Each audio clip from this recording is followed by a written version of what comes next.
That's what I like to hear. It's been a positive attitude. In various degrees of play, whatever on earth that means. Aha! Fabulous! Just the whole experience was just superb. The Welsh National next this afternoon, racing from Chepstow, here on BBC Two. Where have all the real men gone? What do you think, boys? Show no mercy, Anna. What about a nice man for once? Someone you can talk to? Please, I hate talking. A tale of sex, sex, sex and more sex. Please do try and finish a novel before one of us dies of old age, won't you, Egg? Do you think you're my soulmate? He only wants what he can't have. And stay here until you get yourself straight, no pun intended. Never met a bisexual before. What would you be if you could be anything? Actually, I'm a novelist. We've been waiting 10 years to find out what happened next. This Life Plus 10, Tuesday at 9 on BBC Two.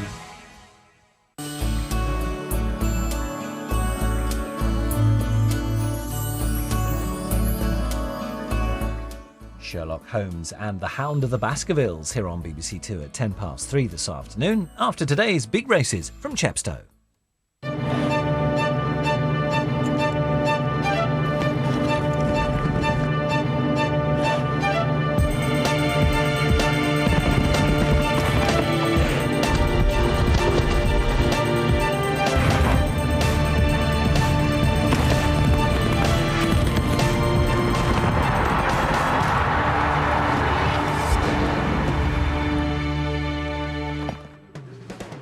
If you head west from England, you cross the old Severn Bridge, built in 1966, and marks the spot that the Romans used to cross over in their boats. It was the ferry crossing in the days of the Roman Empire.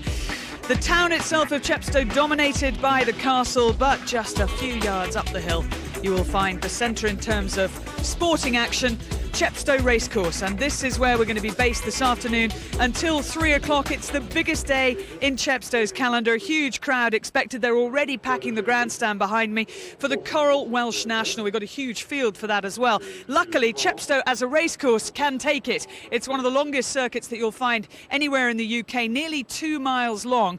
Only Aintree probably beats it. But as you can see, there's a very tight turn after the start for the Welsh National. That turn on the bottom of your screen that they have to negotiate before they even jump a fence. It's a very testing course as well. A very long straight. There are 4 fences to be jumped. You can see behind me there's a brow as well of a hill to be negotiated. And the horse that comes home still galloping after the marathon distance of the Coral Welsh National will be successful. It's a race that was first run back in 1949. Dick Francis won it on a horse called Fighting Line.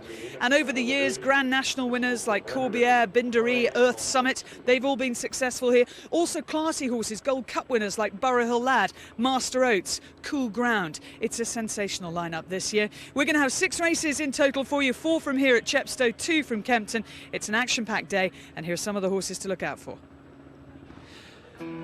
Favourite for the big race is Halcon Generlardais, and we took a trip to Alan King's yard to check on his progress and hear about how he's feeling.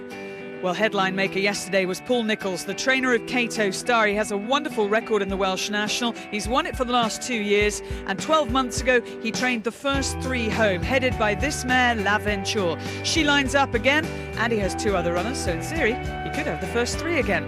Now, French trainers have a very good record in the future champion finale juvenile hurdle, and Thierry Dumen on the right has a very good chance with Goodbye Simon, but the man himself is more likely to be at Kempton, where he saddles Foreman, one of the best 2 novice chasers over 2 miles last year, the other one being Voy por Ustedes. The 2 of them meet again in the Desert Orchid Chase, with jockey Robert Thornton riding despite a broken collarbone.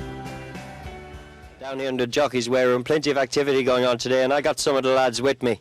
On my left, Mick Fitzgerald rides Juvenile. Your last ride in the Welsh National, you're going to retire. Yeah, if he runs as well as he did in the Hennessy, I think the horse got a great chance. There's no state of play in here, but it's a very competitive race, always is, and it's a tough one to win, but it's a nice one to win. And you'll be able to eat some turkey next year?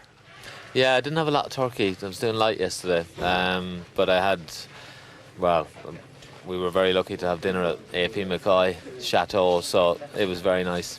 You wouldn't have got much to eat there anyway. On my right, Tony Dobbin rides Kenburn. Tony, chances? Yeah, he's got a chance. He loves the ground. Stays all day. He's a horse with a high cruising speed, but I mean, he's a bit low on his jumping side of things, you know. So hopefully he'll manage around here today. He likes to be ridden handy, so he'll have plenty of light. So bang up there all the way. If I can, you know, it's a funny start here. We go a million mile an hour down the hill and around the bend, and we get sorted at the top of the hill. Hopefully he'll have a good posse. Good luck. And on my far right is Paul Maloney, who's already won a big handicap this season in the Hennessy. And today you're riding Irish horse, Paul, Lord of Our Own. Yeah, he's got a good chance. He's a stayer, and he's only got 10 stone in his back. So I mean, he loved the ground, he loved the trip. So hopefully he should be bang there. Be nice to get another one this year, would it? Big one. Yeah, it'd be sweet. All right, yeah. Well, good luck, lads, and I'll be safe. Thanks. Thank you. Hello everyone, huge crowds gathered here today for the Coral Welsh National, and while everyone's looking forward to the big race, Christmas is also a time for reflection, and that's just what we'll be doing this afternoon. We'll reflect on the career of one of the greatest jockeys of all time, Australian Scobie Breasley, who died last week. The clock will be turned back 24 hours to yesterday's King George at Kempton, and another hair-raising win for Cato Star. And number 6 Valverde's Grand National will feature along with Martin Dwyer's Derby win at Epsom in our review of 2006. Ground today is officially soft, but a few jockeys and trainers saying it's probably riding a little bit more testing than that. The proof of the pudding, of course, is in the eating. We'll soon see when we see our second race here this afternoon from Chepstow. Now, this is what we've got lined up for you this afternoon, a really cracking card. The highlight, of course, here, the Coral Welsh National, and over at Kempton, the inaugural running of the Desert Orchid Chase, and what a 2-miler that promises to be. So some real highlights here this afternoon. Now, as far as non-runners go, put the pen through these ones. These won't be going. Here at Chepstow, the 240, number 2 Archimboldo is out, and in the 345, number 3 Fred Bojangles is also a non-runner. And an additional one in the 130, Once a Brownie, number 6, is also out. At Kempton, in the 110, take out Kalahi Castle, and in the 230, take out Crossbow Creek. They're non-runners. Well, the Welsh National is always one of the biggest races of the year, and Coral's the sponsors see a very competitive heat once again. Halcon Generlardais is the favourite here and is about 5-1, has been very well backed. Loup de Moulin Mars has also been well supported, and we've got some tremendous action all the way through. Here we are, the latest prices on the Welsh National, 6 to field, Halcon Generlardais 6-1, Loup de Moulin Mars is 15-2. L'Aventure, last year's winner, is a 9-1 chance. The big anti-post move is Kinburn, and the big move this morning of the outsiders is Simon, number 18. A 10-1 chance with Juvenure at 12s, and Lord of Our Own also very well backed at 14s this morning, and now into 12-1, as has been Mon Mome, who was put up in the racing post this morning and backed at 25-1 accordingly. But 6-1 the field in our feature, the Coral Welsh National at 2:05. Interesting 12 paces, a 16-1 shot there. Timmy Murphy sweating to do 10 stone on that horse. Well, let's have a look at how he fared in the first race. We've had one race already. It was off at 12:20. It was Coral back in the NSPCC beginners steeplechase, and you can see just why they are beginners. Timmy Murphy coming down to the first fence. He's settled his horse Nyborg Madrig on the inside. He's in 4th or 5th place on the inside, blue colours with green sleeves, and I'm afraid he doesn't get any further than the first fence. Well, let's join it as the action hots up. As they swing around the home turn now, they've got 5 fences left to jump, and a mistake there. Oh, Bagur's gone. Nodding was Belly Bow Jack, but still there. High Chimes takes it up now as they come to the last ditch. High Chimes about 3 lengths in front, draws towards it, went right through the top of it. Survived though from Raffaello, who's now really throwing down the challenge. 2 lengths away, Afrad is trying to run on again from Belly Bow Jack. Coming up now towards the 3rd last, and it's Raffaello, a clear leader, and he's gone. Raffaello's gone, and he's brought down High Chimes. This leaves Afrad back in front again now by 3 or 4 lengths to Belly Bow Jack with 2 to jump. Afrad about 5 in front, draws towards the 2nd last. He's spring-heeled at it. He's well clear of Belly Bow Jack. The rest are nowhere, but as they come up towards the last, it's Afrad in front for Mick Fitzgerald, held together at the last. clears it well, and he's home for all money. The loose horse just preceding him now as he runs up to the line. Ballybow Jack just scrambled over the last, but Afrad, a lucky winner of the first here at Chepstow on Coral Welsh National Day. Afrad Mick Fitzgerald wins it by the best part of 15 lengths. In second is Ballybow Jack, and a long gap then of 25-30 lengths to Park Quest, who's continuing on behind them and just scrambling over the last Lonesome Boatman. The rest are pulled up.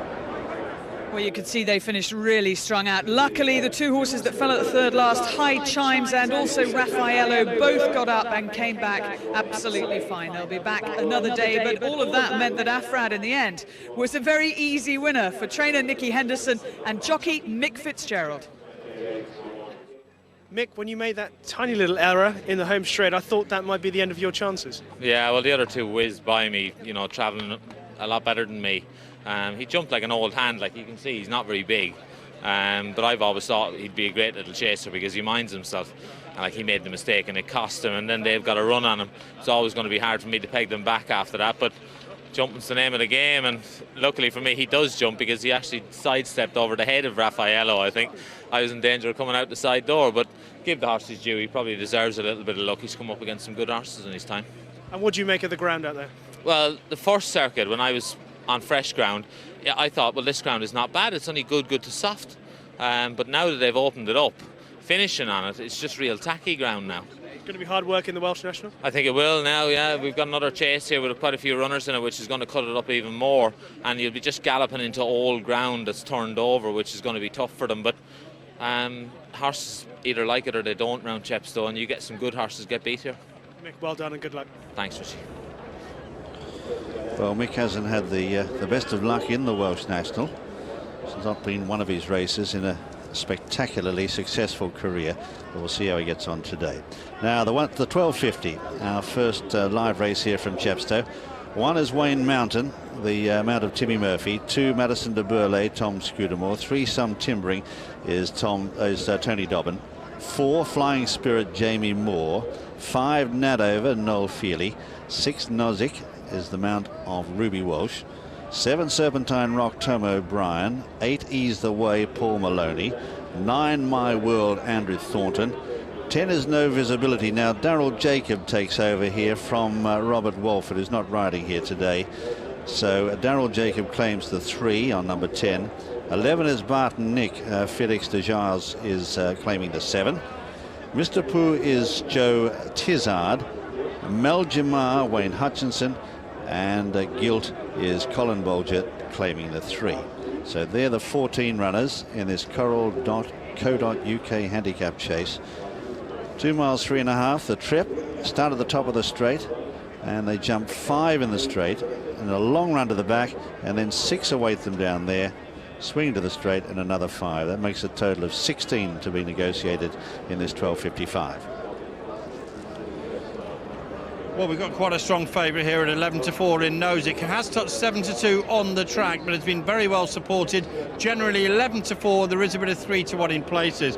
They back Maljimar here from 5-1 and 6 in places, right down to 4-1 here. That's a solid second favourite. Nozick has been supported as the biggest at 4s. I must admit 7-2 is the biggest I saw here on the rails, but it has been well supported, and trainer Paul Nicholls already amongst the winners this afternoon. My World is a 15-2 chance, but the focus of this market is the weakness of number 8, Ease the Way. So well back this morning, so easy to back here. If you were backing Ease the Way this morning, you were probably taking half those odds. Now it's a 10-1 chance. But Nozick heads the market at 3-1. Maljimar has also been well supported. It's those two for the market, and Ease the Way, the big drifter. Well, it was a huge day yesterday for Paul Nicholls with victory for Cato Star and the King George. He's got a potentially big day today as well. He's here. I saw him earlier, by the way. He says Cato Star absolutely fine this morning. And Norman, he could start off in winning ways here with Nozick, a horse that used to be trained by Guillaume Macaire in France. Yeah, his first run over here, Claire, he looks really well in the paddock.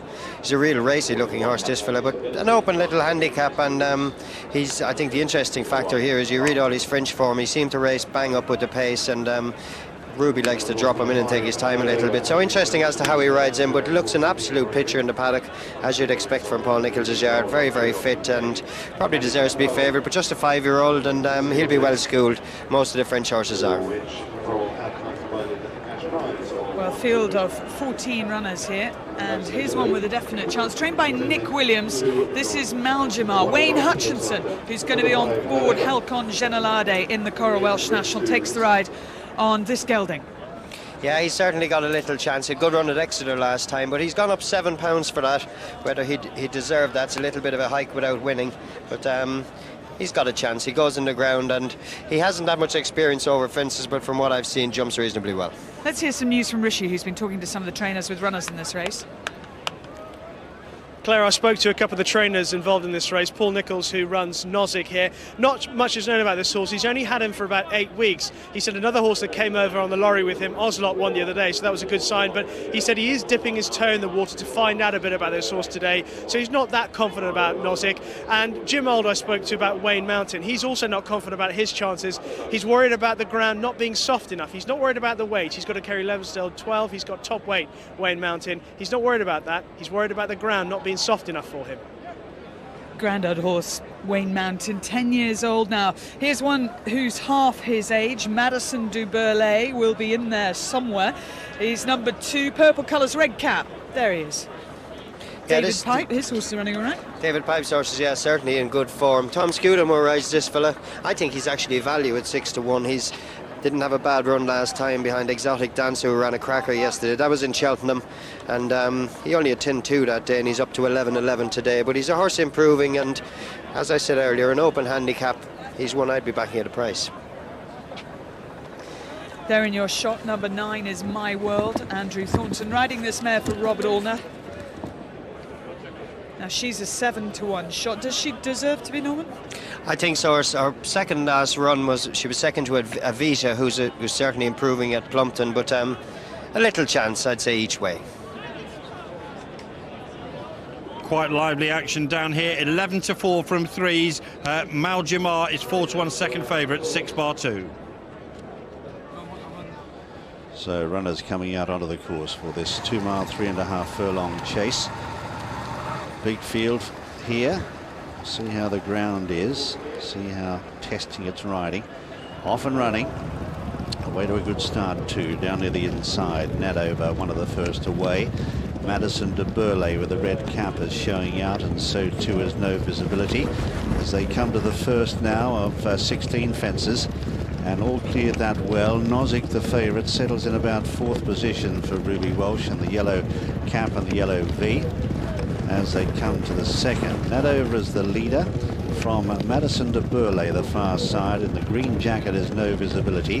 They're a length or so in advance of Serpentine Rock up on the outside. Then Flying Spirit in behind them as they come to the next. Further back is Gilt. Then out deeper on the track now as they settle. As they come to the 4th now, Wayne Mountain is very wide and very spring-heeled in that. The leader as they come up to the judge. So it's Wayne, it's out in front, and Nadover by 2 lengths to Madison de Burlay in second, then in third on the outside, the green jacket there of No Visibility. Then on the outside, Nozick in the yellow cap. In behind them is Serpentine Rock as they come up with a circuit to go. In behind them is Wayne Mountain. They're followed then by Ease the Way, who's tucked away on the inside here of Gilt. Then out wider is Flying Spirit, followed then by Some Timbering, who's back in the field, and they're followed by Mr. Pooh, who's giving them a start with My World as they head into that bed. And Maljamar is right out the back, giving them an enormous start here in company with Bart and Nick as they start to climb uphill. So a long run now. They've negotiated the stable bend in good order, and it's Nadover who shows the way, and you can see the incline there, a very stiff uphill climb into the back, and that's Bart and Nick who's struggling some way behind them. So into the back, and Nadover is the leader by 2 lengths here, in the green jacket, No Visibility. Just behind them is Madison de Burlay, and further back is Nozick, who's out wider. Just taking closer order now is Ease the Way as they come to the 6th, followed then by Wayne Mountain. A couple of lengths away then is Gilt. who's not that far off the pace as they come now to the second ditch.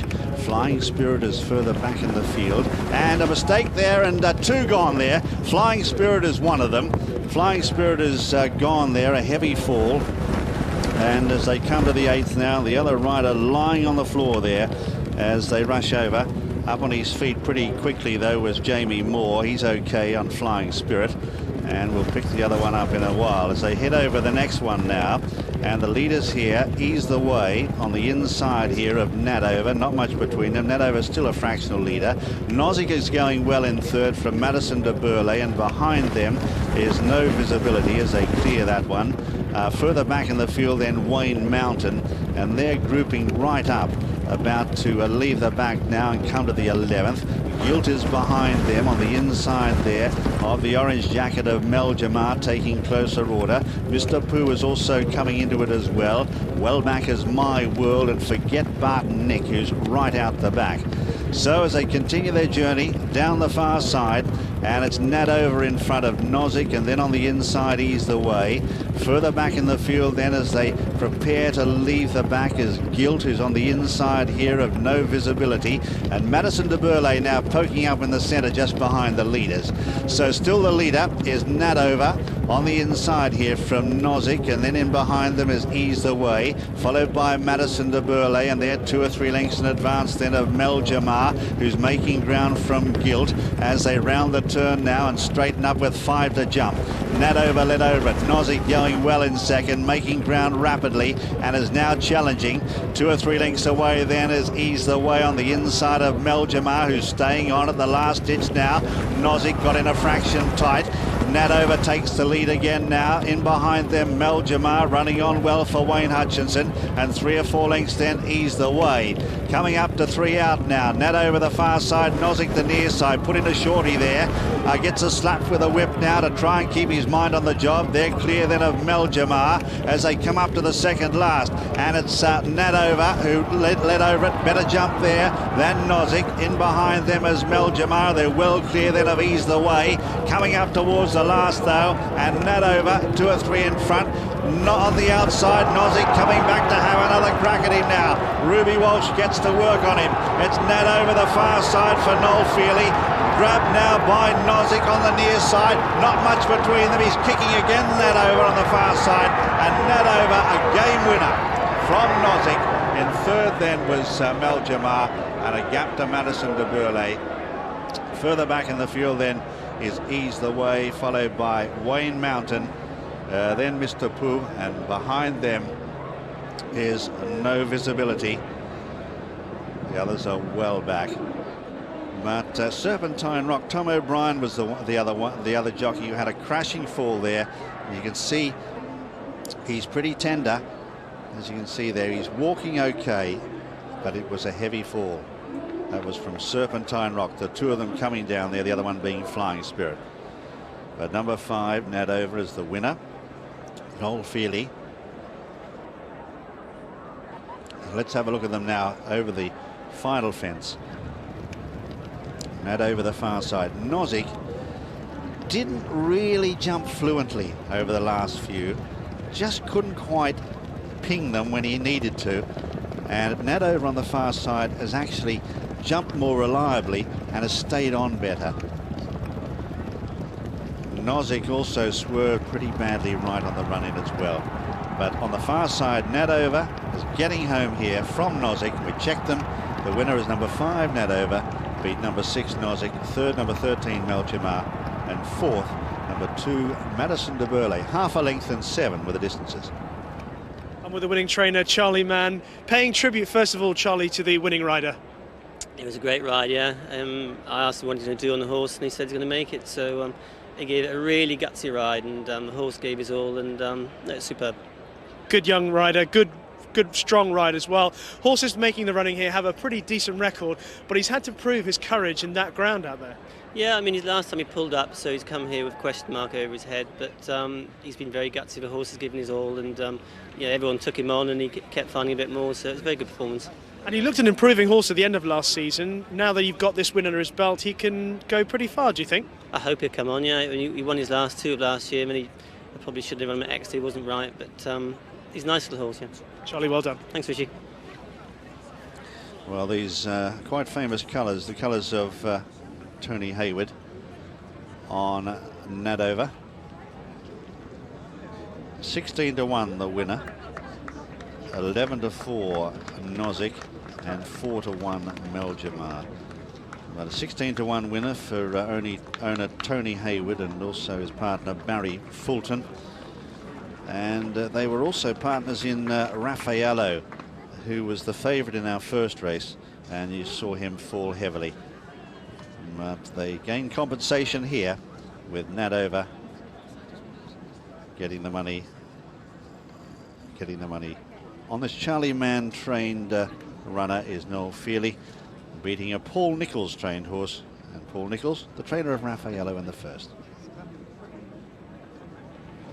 Well, I hope that Tom O'Brien's going to be all right after his fall on Serpentine Rock. He's due to ride one night in the big race. We're going to pick it up on the helicopter, 4 from home, and all the action, Norman, is up front. It is a course that seems to suit front runners. It suits front runners, Claire, as long as the jockeys are quite sensible and know what they're doing, because hell of a long straight, and this is up the straight. I'd say this is the 4th last, and you see that over on the inside. Noel Feely's got the rail, Ruby Walsh alongside him, and it's amazing there's only a pound between him and the handicap, and I'm sure the handicapper can move him a lot. But both of them jumping well. Jim just said that Nozick just got in a little bit tight over the last few, and it just gave the upper hand to the winner. That was just jumping the final fence, and Ruby got away from it very quick, and Nadover battled back on the inside, and he had the running rail on the left hand side, but they said Noel Feely's a fit man.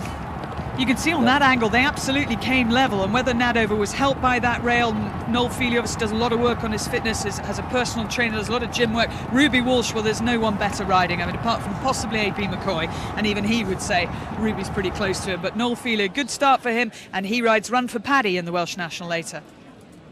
The result next. It's all right, I can stand by. It's all right.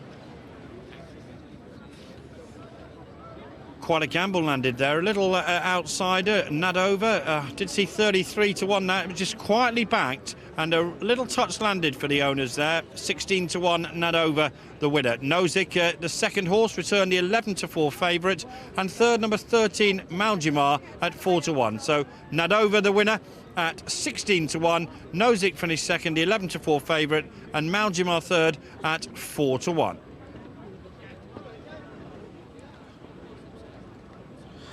Well, let's have a look at the earlier falls here.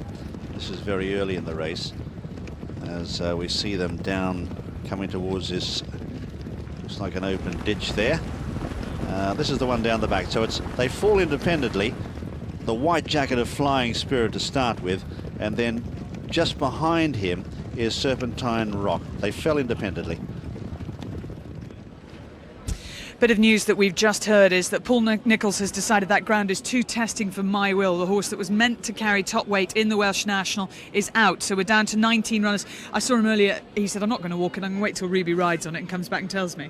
Yeah, and I walked it actually this morning, and it didn't walk too bad, but you never know, and it usually is very testing around here this time of year, so it obviously is. Well, he's still got 2 well-fancied runners, L'Aventure, who won it last year, and Lou de Moulin Ma, who Ruby rides, who's also got a big chance. Well, we're going to head off to Kempton now. We've got 2 really exciting races there. Kempton, the scene yesterday, well, 21,000 people gathered there for the King George. The first of the 2 races we're going to show is a new race for Kempton, named after the horse that won the King George 4 times. It's the Desert Orchid Chase. We've got a field of 5 for this. Well, let's have a look at this 110 to start with. This is the Wayward Lad Novices Chase, and celebrates another great name. Certainly at Kempton and Nova Jumps of yesteryear. Carlahi Castle is out, Priorsdale is Barry Fenton, Bob Hall is Tony McCoy. And then we go down to number 4 Rash Arrow, Keith Mercer. Royal Shakespeare is Richard Johnson. Number 6 Jack the Giant. Tom Doyle takes over from the injured Andrew Tinkler. Andrew was operated on for facial injuries. He's okay, and he expects to ride the next few days. We wish him well. And Twist Magic is Sam Thomas. That's a 14-1 chance for the Arkle at Cheltenham in March. So 6 runners for the Wayward Lad. Well, at Kempton, the second day of their 2 big day Stan James meeting there, and Twist Magic, the 6-4 favourite, on the drift here, having opened up at 5-4, 6-4 and clear favourite. Bob Hall is 7-2. There's been a bit of support for Royal Shakespeare. They've done the 12-1, that one in the ring, and it's now 10-1. Remember that Kilaggy Castle is a non-runner here. Rash Arrow solid at 4-1. Jack the Giant well supported from 8s into 7s, and Royal Shakespeare from 12s into 10s. Twist Magic, an uneasy favourite amongst the 6 runners on their way to post. And apologies, I was getting a little ahead of myself. The Desert Orchid Chase coming up at 2:30. This is the Wayward Lad Novices Chase. And just news, one more bit of news on the Welsh National is that Preacher Boy is also out, so we're down to 18 runners. But having a look here at Royal Shakespeare, the horse who won the Order of Merit last year, he's actually the outsider in this field. Number 6 there is Jack the Giant, and you heard Andrew Tinkler was due to ride him, but he's got bad facial injuries. A horse I really like on the left there, white and blue colours, is Prior's Dale. Yes, Claire, he's a horse who's got a chance. Barry Fenton is just trying to wake him up a little, but he jumps really well. He'll be bang up there with the pace. Alongside him is Rash Arrow. He's got a huge reputation all his life, coming down from Lenny Lungo's yard. Not a horse with a chance. Jumping mightn't quite stand up to his sharp track around Kempton. And as you said, Jack the Giant, he's only a 4-year-old, but he jumps really well, and he's won 2 of his last 3 starts. Real good novice chase. Now, Paul Nicholls will be watching a TV screen here. There he is, in fact, in the weighing room. He's got Twist Magic, who is the favourite, and justifiably so. Justifiably so. Twist Magic is only a 4-year-old. That's him in the back there, number 7, orange and blue colours. A winner last time, and this is going to be fast and furious. A lot of D's seem to like to make the running, but I think Prior's Dale really, for me, is a big value. Jumps well. Also, Bob Hall in the JP McManus colours. He's over from Ireland. Just a couple of runs, wears a tongue tie. Put it on him last time and he won, so he's certainly got a little chance. Well, as you can see, Barry Fenton trotting Prior's Dale around and making sure this horse is not going to get left at the start. He's being aggressive even before the race is underway. Royal Shakespeare just standing and waiting. They'll nearly be off, 2 miles ahead of them, and we are going to join Ian Bartlett at Kempton.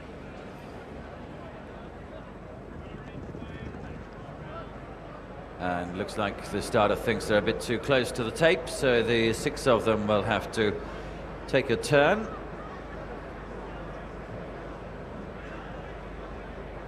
Once again, Barry Fenton very much keeping Prior's Dale on the move, as Twist Magic is the last one to turn. They walk forward, they're off, and Prior's Dale is the first one away from the start in the white and blue colours. Barry Fenton keeping him going at the post, and he leads down to the first of 12 fences, which they're all over. Rash Arrow with the orange cap was in 2nd place. The yellow jacket of Jack the Giant, it was just a little bit crowded at the start, but he got away well enough and runs in 3rd place. As they come to the 2nd, where Rash Arrow makes a mistake, and also Bob Hall towards the inside wasn't that fluent. Down now to fence number 3. The favourite Twist Magic is in the blue and orange towards the outside in 4th place as they get over that. Bob Hall in the green and orange, and Royal Shakespeare in the white and red are the back 2. So they have a circuit to go. They move along to the side of the course now on towards fences 4 and 5, with Rash Arrow, who made that bad blunder at the 2nd fence, is now back in 3rd place. A little bit ponderous at fence number 3, but the 6 of them continue to be very well grouped as they race away from the stands. Up front then, it is Prior's Dale who leads, one off the rails in the white and blue jackets. Jack the Giant, Rash Arrow and Twist Magic, who's right on the outside of the course, are the followers, and then Royal Shakespeare and Bob Hall. Those continue to be the last 2 of the 6 runners. This is the first of the open ditches. Prior's Dale up and over safely in front, narrowly only though to Jack the Giant's, about a half length behind in 2nd place. Now the man of Tom Doyle, and then Twist Magic, Sam Thomas in the blue sleeves, blue cap right up on the outside. Rash Arrow, and tight against the rails, Bob Hall of the next couple. Bob Hall might have been a little squeezed for room there. He certainly lost a couple of lengths on the leading quartet as they move into the back straight. And Richard Johnson on Royal Shakespeare continue to be back markers of the 6 runners. 7 to jump as they begin the run down the back straight. All over the first of those safely, and Jack the Giant in the centre has come to join Prior's Dale, with right on the outside Twist Magic. Then Rash Arrow. Bob Hall's been taken off the rails by Tony McCoy, and at the back of the field is Royal Shakespeare. Rash Arrow, another mistake from him. as they head now down towards fence 8, which is an open ditch, and Twist Magic has been sent on by Sam Thomas. Goes on towards the 8th fence, and Prydesdale in second place. Jack the Giant was over in third. Royal Shakespeare with the noseband on the outside. Bob Hall moving into third or fourth place now. Then comes Rash Shadow as they jump the last on the far side.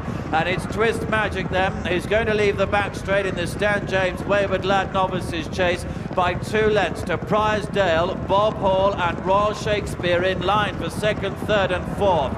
Jack the Giant's under pressure behind those, and Rash Arrow's jumping has been a little sticky since his mistake at the second, but on the home turn, Twist Magic attempting to make the best of his way home, leads up by 3 lengths. 2 in second place, Bob Hall. Against the rails is Prydesdale. Jack the Giant is rallying in the yellow jacket as they jump 3 out, then Royal Shakespeare on the outside. 2 to jump now, Twist Magic in front, but Tom Dawes getting a run out of Jack the Giant, who's only 2 lengths away in second. Royal Shakespeare behind them in third. Twist Magic, a mistake of the second last. Jack the Giant has almost joined him.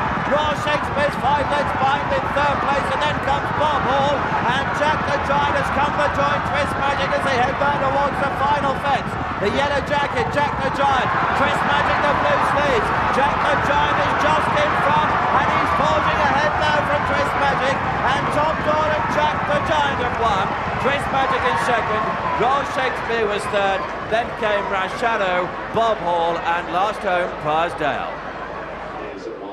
What a terrific finish to the Stan James Wayward Lad Novices chase. Twist Magic looked to take control, turning for home, but Jack the Giant under Tom Doyle has picked him off in the closing stages, jumping really well, these novices.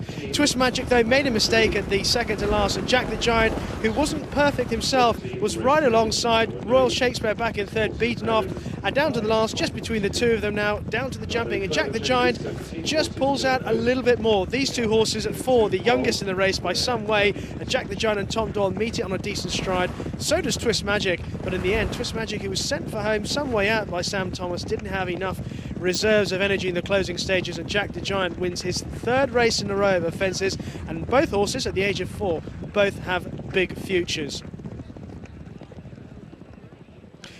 Jack the Giant continuing the good run for Nicky Henderson, who won earlier today with Afrad here at Chepstow. And he'll be looking forward to the run of Juvenaire in the Coral Welsh National.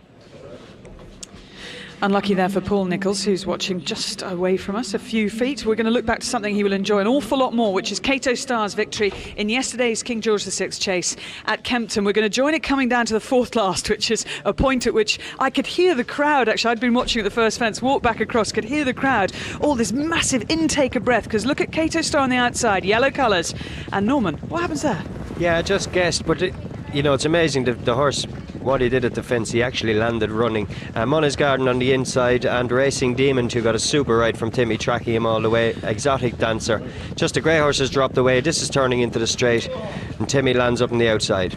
The amazing thing about Cato Starr is even when he makes a mistake, he doesn't either lose ground or confidence.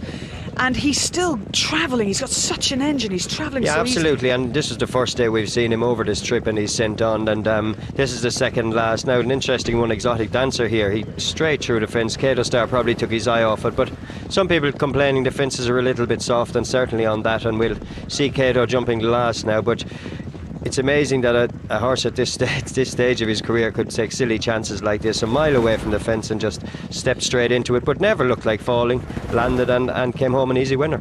The impressive thing was the way he quickened between the second last and the last. Exotic Dancer in second there has run best race of his life, although he didn't win. Racing Demon slightly emptied at petrol. Now, look how much distance Cato Starr has put between himself and the rest of the field. Paul Nicholls is right here watching that again. I mean, the mistake at the last apart and the mistake at the 4th last, you must have been pretty thrilled with that. Yeah, obviously he's won nicely, even though he made the mistakes. Obviously it'd be better if he didn't make those mistakes, but I don't know why he quite does it really, because he schools well at home, and some of his jumping yesterday was spectacular. We've got, you've probably seen these, Ruby Walsh's here as well. We've got a great heli shot of him coming to the last. And actually, Ruby, he takes off as far away from the fence as he did first time round. But this time, he puts his hoof into a divot, into a big, basically a hole of sand. Did that make any difference? I didn't notice that. I was expecting him to take another stride to the board and pop, and it just came out of my hands. But that said, I think you'd be a better horse going left-handed. He's always going away from the fence. He's making it long for himself. I'd have no worries with him around Newbury, and I think he could probably be better than Cheltenham. Just going left-handed, I think it'd make a big difference to him. OK, I'll better let you go. And Paul, would also come the Gold Cup, would maybe Ruby ride him a little differently? You were quite aggressive there. It's a totally different track, isn't it? We rode him yesterday like he was a 2-miler, really. Cheltenham's a different ball game. It's 3 1/4, stiffer track. And, you know, when we rode him at Haydock, we took our time with him. He jumped very well, and I think we'll do the same there. You must be so excited to have a horse. I mean, you've had some good horses, Seymour Business and the like, but he is different class, would you say? He is to win over 2 miles and 3 miles. It's all alike. We can just, put the finishing touches to his jumping. And remember, Seymour Business was very much like that when he started off his career, and then it clicked. And when we can iron that out, And he's sound and happy this morning. Hasn't lost too much weight. He's eaten up. No, he's eaten up. He went for a lead out. We're going to give him 3 weeks off now, and then hopefully go to Newbury on the 10th or 11th of February. Well, Paul, many congratulations for yesterday. Yeah, thanks very much. I think 21,000 people certainly enjoyed it and can't wait to see Cato Star again. Norman, if you were riding him in the Gold Cup yourself, would you do what would you do? Yeah, it's difficult. I think he's got the right man on his back for the job. I'd say drop him in and take your time. The Gold Cup, a lot of horses seem to go too quick early on, first mile and a half. Ruby will know what speed they're going. He'll take his time. As for the horse himself, he's rated higher than Best Mate at the moment. Well, for me, that's crazy. It's just absolutely dreaming. Because he hasn't done it yet. He hasn't done it. He's, Best Mate won 3 Gold Cups. This horse can be a top-class chaser, but at the moment he's got a bit to learn, and he's getting there. But as for Gold Cups, I think Ruby Walsh is the right man on his back, but he'll have to get better than that. But I think it's a wonderful thing for racing that we've got him, that his owner Clive Smith is willing to run him, that Paul Nicholls wants him to be out there for the public to see him. And they love a slightly flawed hero. They love a horse that takes a few chances, that makes you go, what's he doing? And still is impressive. I can't wait to see him out again. Well, it was fascinating to see the reaction to that Stan James King George. 6-4 favourite, Cato Star, but there is 2-1 available in places. One firm who offer it is Bet Direct, the other is Corals, who are the major sponsors here at Chepstow today, and Simon Clare is with me here. This is the latest prices, firstly, on the Toadsport Cheltenham Gold Cup. Cato Star 6-4, but you can get 2-1. We'll come on to that in a minute. War of Attrition 7-2, In Compliance 8-1, State of Play 14-1, Our Vic 14-1, and Racing Demon is 16-1. Well, Simon Clare of Corals is with me. Simon, your firm are going 2-1. You're in the view that you want to get this horse in the port, and I think significantly you've been 2-1 since the race yesterday, and you haven't really laid it. Not really, no. I mean, clearly he deserves to be favoured. He's a hugely talented chaser. He's won 3 great races this season, but we saw chinks there. Those jumping errors round Cheltenham could prove crucial. He fell, of course, in the Champion Chase last year. So I think as a bookmaker, you've got to be wanting to lay Cato Star. And 2-1, we're not seeing that much at the moment. But, it would be crazy if we didn't want to get a little bit of him in the book now. But what about the opposition? There seems to sort of be chinks in the armour of all the major challengers. That's the problem, isn't it? It is. We've still got War of Attrition, who runs in the Lexus tomorrow, I think it is. In Compliance, look very impressive. State of Play, the Hennessy winner at 14s. But it's not just that. Cheltenham, the Gold Cup. Cheltenham's a hugely tough course to jump round. In the last few years, you've seen great horses win the race. But looking further back, Carver's Hill was undone and a handicapper called Ground won. We saw Garrison Savannah at a huge price, Cool Dawn. There's been enough examples in the past of good horses who got beat because they just couldn't quite handle the fences and the track. We've just got to take the view that Cato Star's there to be beaten. If we're wrong and he's a great horse, the real deal, then bookies like us should pay. Well, 2-1 is the price. It's certainly, I agree with Claire, wherever this horse runs next, the Gold Cup or somewhere en route, hopefully, there will be a massive crowd. It has caught the public's imagination, but like Norman said, it hasn't yet done anything like Best Mate. It's all in the future, and it could yet be the real deal. Well, the runners behind me now for our next race here at Chepstow. They're about to make their way out. One of them is not running, though. Once a Brownie, number 6, a non-runner. And Tom O'Brien, who you saw have that heavy fall in the first of our live races from here. I've just seen him. He's got mud all over his breeches. I said, are you all right? He said, I'm a bit sore. But he's going to ride Carew Lad in this. They're brave fellas, these jump jockeys. But last week, we very sadly heard of the death in Australia of a man who arguably was the first great global flat jockey, Scobie Breasley. Jim McGrath pays tribute to a fellow Aussie.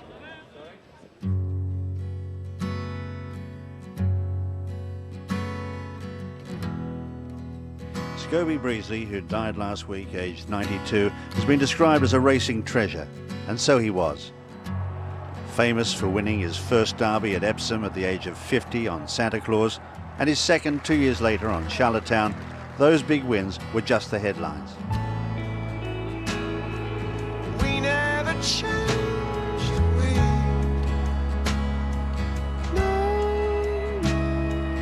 enjoyed the lifestyle of a modern-day sporting star.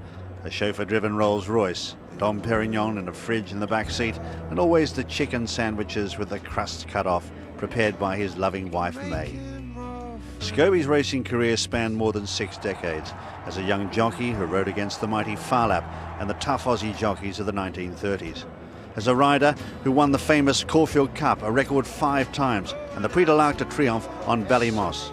As a trainer in England, France, America and Barbados, winning races such as the Irish Derby, the Bowling Green Handicap in the States, and also the famous Cockspur Gold Cup at Garrison Savannah.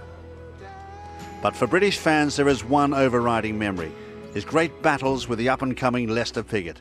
4 times Scobie was champion in Britain, and all involved head-to-heads with Piggott, 21 years his junior. Scobie was famous for his timing and judgment in the saddle, right to the end. He overcame injury and controversy. He was a true champion, right to the end.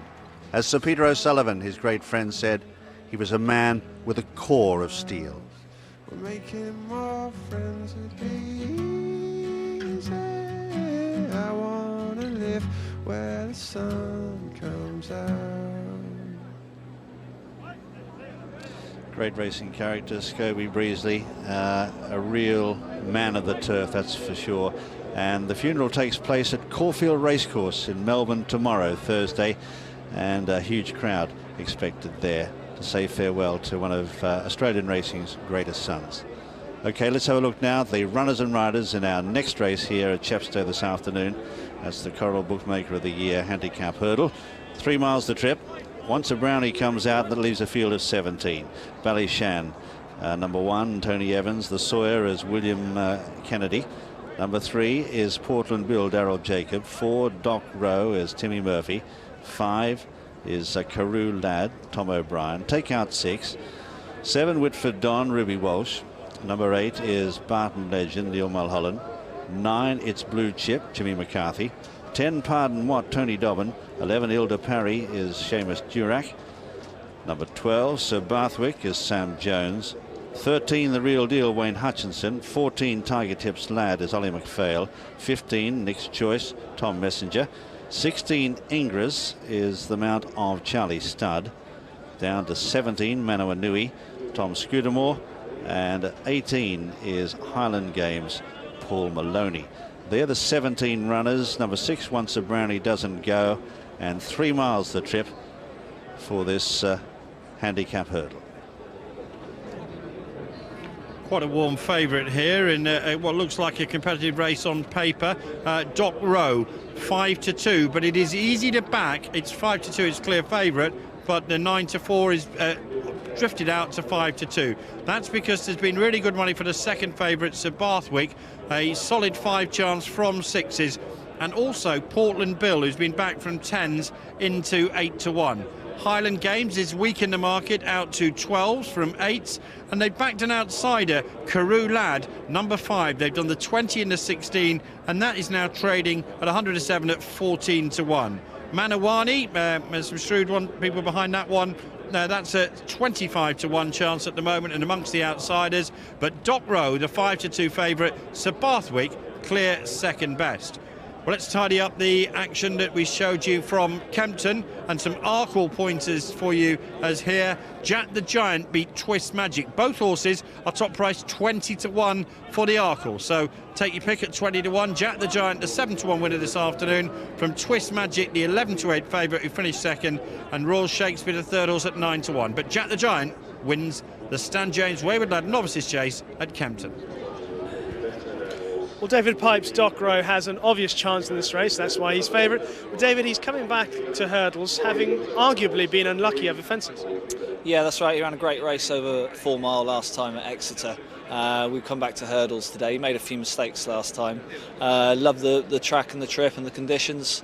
Just hope the race doesn't come too quick. But we freshened him up at home, and he's canted down to the start nicely there. Nowadays, a lot of trainers take the opportunity to switch between hurdles and fences. Is it really that easy? For people watching at home wanting to know about how easy it is to run horses over one discipline or the other, can you tell us what you do at home to get them to do both? Well, it depends on the individual, on the horse. Some are versatile and they can do that, others can't. And this fella is a versatile horse. You just give them plenty of schooling at home, and so it's just about knowing the individuals. Can he win? Hopefully. Good luck. Thank you. Thanks, Dave. I mentioned earlier that Tom O'Brien said that he was pretty sore walking out, having had that fall in the last race. You can see the pain actually on his face, but I suppose no one once the adrenaline starts rushing through, maybe it won't hurt so much. Absolutely, when he gets going he probably won't feel it as much, but he's also thinking of one night in the Welsh National, to be his first ride in the Welsh National, and he sure be looking forward to it, but in a little bit of pain. He's on board Carew Lad, who has an outside chance. One of those who's a shorter price is Sir Barthwick, trained by Brendan Powell. He's having his best season ever. Yeah, and a young man riding Sam Jones, he's claiming 5, and he's a young guy for the future. If anybody wants to follow a jockey, this is the fella I've picked out lately. He's a very tall guy but rides really, really well, and with the right man in Brendan Powell, he'll stick behind him and give him as much opportunity as he can. This horse a little chance, won last time at Suddle. Ground was pretty much the same on the soft side, and he went up £6 for that, but he won reasonably well, and he's certainly got a chance again today. Let's have a look at a couple of the others. There is the Sawyer, William Kennedy taking the ride here for Bob Buckler, and he's a horse who's had a couple of starts so far this season. Finished 4th in both of them, but maybe this race isn't quite as strong. Yeah, possibly not, but I'd say he's got to step up a little on what he's done so far. He was beaten 15 lengths behind Caranja.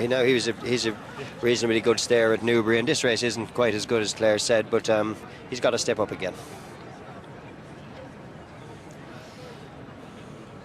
And number 3 there with the red colours, Portland Bill. Robert Allner trains this one, and he loves to take his horses out hunting on their days off, as it were. This is a horse who no doubt he'll eventually send over fences, because that's what he likes to do with all of them. Well, he actually, Claire, his last run was over fences, right. And he only got as far as the 4th fence and fell, but he won previous to that 2-6 actually around Wincanton, which is pretty different to here. This will be like 3 1/4 miles, but I'm sure if he doesn't perform up to scratch today, he'll be back over fences. This is probably just a confidence booster for him.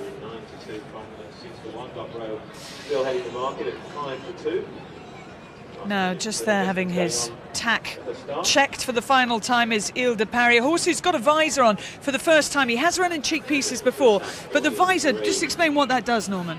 Yeah, it just helps him concentrate. There's a little slit on the back of the eye that if a horse is coming to him, some horses wearing very close blinkers don't get to see the horses challenging on either side, but with the visor can't quite see it there. There's just a slit on the side, and the horse can just see a little behind him, and Jimmy McCarthy rides this fella. He again, he's ran over fences, and one of the big prices.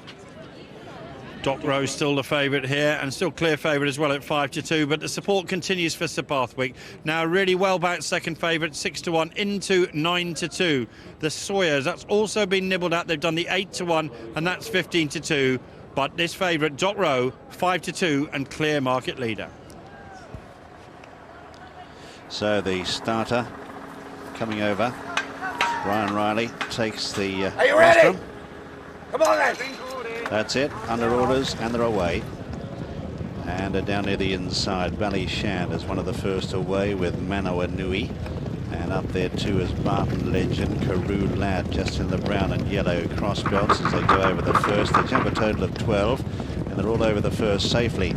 Heading down the side with ears pricked and going, and seems to be enjoying himself out wide, doesn't he? Barton Legend, up matching strides with Manoa Nui, then in third in the yellow sleeves on the near side is Ballyshan.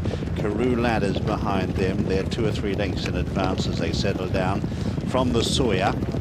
Then Doc Rowe, the favourite, who's in the blue and green colours, white cap on the inside.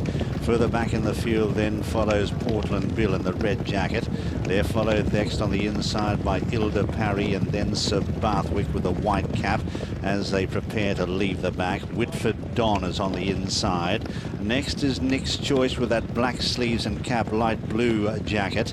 And further back in the field then the Real Deal, who's well out the back and giving them a fair start in company there with Pardon Watt as they come into the straight. Its Blue Chip is also out the back in this packing field, and not a great deal of pace on. heading now to the second. They've had a long run to it, and Tiger Tips Lad at the rear of the field has been pulled up. Something amiss there. The saddle appears to have slipped, gone forward there, so Ollie McPhail decides to pull out of the race. And as they come now to the third, the leader is Barton Legend in the striped jacket by 2 or 3 lengths. To on the outside is Ballyshan. Yellow sleeves and cap. Carew Lad is just behind them, followed on the near side by the Sawyer and then Manawanui. As they head over the fourth, a gap then to Doc Rowe, who's savouring every inch on the inside. Then Highland Games in the pink jacket, followed by Portland Bill the centre. Sir Bathwick is behind them. Hilda Parry further back from Whitford Don, and then on the outside is Nick's Choice. They're nicely clear then of the others as they come now to the fifth. And Barton Legend out in front here. Barton Legend in front from Carew Lad, and then on the inside Ballyshan. Then further back behind them the Sawyer, and as you can see, Ollie McPhail right there in the centre of the pack. Can't actually pull this horse up. Tiger Tips Lad, must be a real nightmare for him, Norman Williamson. Yeah, I'd hate to be Ollie McPhail. You can actually see him giving the horse a slap on the shoulder just to hold his position to get around that bend. Dangerous point of the race course. There he is. Once he gets him uphill now, he'll probably, well, he will pull him up. He couldn't pull him up the straight, but could have been a bad accident, but anyway, he's going to be fine. He'd pull up. Doc Rowe the favourite. Timmy Murphy, you can see Sir Badwick just on his outside, but Timmy Murphy is creeping around the inside. You see him halfway back the field, jumping super in the white cap, and Sir Badwick is on his outside going the wider route, but obviously looking for a little bit better ground. I wouldn't get away from the two of them at this stage, Jim, but they have a long way to go and they haven't got a crazy gallop. No, they haven't indeed. A fairly sedate pace down the back, and Ollie McPhail has managed to get Tiger Tips Lad out of the race. And it's Barton Legend who leads over the sixth from Carew Lad. 2 or 3 lengths away, Sir Bathwick, followed then by Ballyshan. Then the Sawyer, and then Highland Games, the pink jacket behind them. 1.5 lengths further back in the field, then Manawanui, who's lost some ground now. Out wider on the track as they come to the seventh is Portland Bill, followed then by Ingres and then Hilda Parry. 4 or 5 lengths behind them at this stage, the Real Deal, who's giving the leader a long start. Pardon Watt is well back. Now Doc Rowe has gone backwards, has gone back to, I'd say, 20 lengths off the pace, and is being passed now by Whitford Don as the leaders come to the eighth. And then on the outside of that one is It's Blue Chip. Mistake there by Ballyshan, and Doc Rowe has just dropped right out of the picture. The leader here is Barton Legend by 2 lengths to Carew Lad the outside. Then in third is Highland Games, followed out deeper on the track by the Sawyer. 1.5 lengths then to Sir Bathwick, followed by Portland Bill, the red jacket, the centre. Ingres is next, followed by Hilda Parry. And that group of about 7 have drawn right away from the others, and they seem to have the race to themselves as they swing across the top of the track. The leader here still is Barton Legend. Barton Legend out in front here from the Sawyer. Highland Games in the pink jacket is still giving plenty. 2 or 3 lengths away then in the red jacket is Portland Bill, followed then on the inside by Sir Bathwick, and then Hilda Parry. The Real Deal is struggling on behind them in the orange jacket. Coming up now to 4 out, and it's the Sawyer on the outside of Highland Games, who's going pretty well. As they come to 4 out, they touch down together. 3 or 4 lengths then to Portland Bill in third, followed then by Hilda Parry, who's battling on, followed then by Sir Bathwick, and behind them they're nicely clear of the others as they come to 3 out. The Sawyer goes on here by a couple of lengths to Highland Games, who can't find much more. They're followed next on the inside by Portland Bill, and then Hilda Parry and the Real Deal coming into it as well. As they, the leader bungled the second last there, went almost lucky to survive. The Sawyer in front, Highland Games coming back at him. Far side the Real Deal, and Hilda Parry is running on as well, followed by Sir Bathwick, and further back is Portland Bill. Coming up now with 1 left to jump. They're really slogging it out. The Real Deal on the far side takes it up now. Races into the lead from the Sawyer and Hilda Parry, and further back Highland Games, but he's going to outstay them, the Real Deal. Punched out by Wayne Hutchinson, goes on to win it 3 or 4 lengths. Second the Sawyer. Third then was Hilda Parry, followed then by Highland Games, and further back then Sir Bathwick. They're followed by Portland Bill. Further back then is Ingres. Then follows Pardon Watt. They're finishing at long intervals. Well back was Manawanui, who has gone a long way out. Doc Rowe has finished a long way behind them and was never in contention for, I'd say, the last mile. Okay, the winner is number 13, The Real Deal, ridden by Wayne Hutchinson. We're just seeing him clear the last now. He looks a real good staying type, doesn't he? Trained by Nick Williams from Mrs. Jane Williams. Second is number 2, The Sawyer, William Kennedy. Third, number 11, Ilda Parry, Seamus Durack. And fourth, number 18, Highland Games, ridden by Paul Maloney. That's the 1, 2, 3, 4. And The Real Deal, really going to the line. Ears pricked, loved it, outstayed them, and he was the one. He was finishing a fresh horse at the end of that real gruelling staying contest. Wayne Hutchinson, who's got a really good ride in the next, Halcon Generlardais. And so it could be a really big day. Popular win here for trainer Nick Williams, receiving congratulations from some of the vanquished opponents. Yeah, he was very gutsy with the circuit to go. He was being shaken up, so I was quite surprised to see him coming there 2 out. Seemed to be a real stamina test and seemed to be something that he relished. Yeah, I thought he was a 2-mile horse, but actually he's a big, strong horse, and the trip suited him. And the ground as well.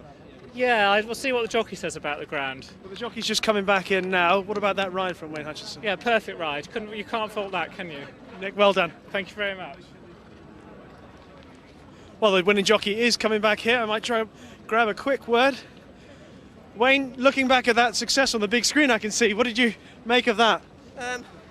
He's jumped off. We decided to be sort of 5th, 6th. He's jumped off to be keen. And, you know, he's a big horse. I didn't want to sort of get in his stride.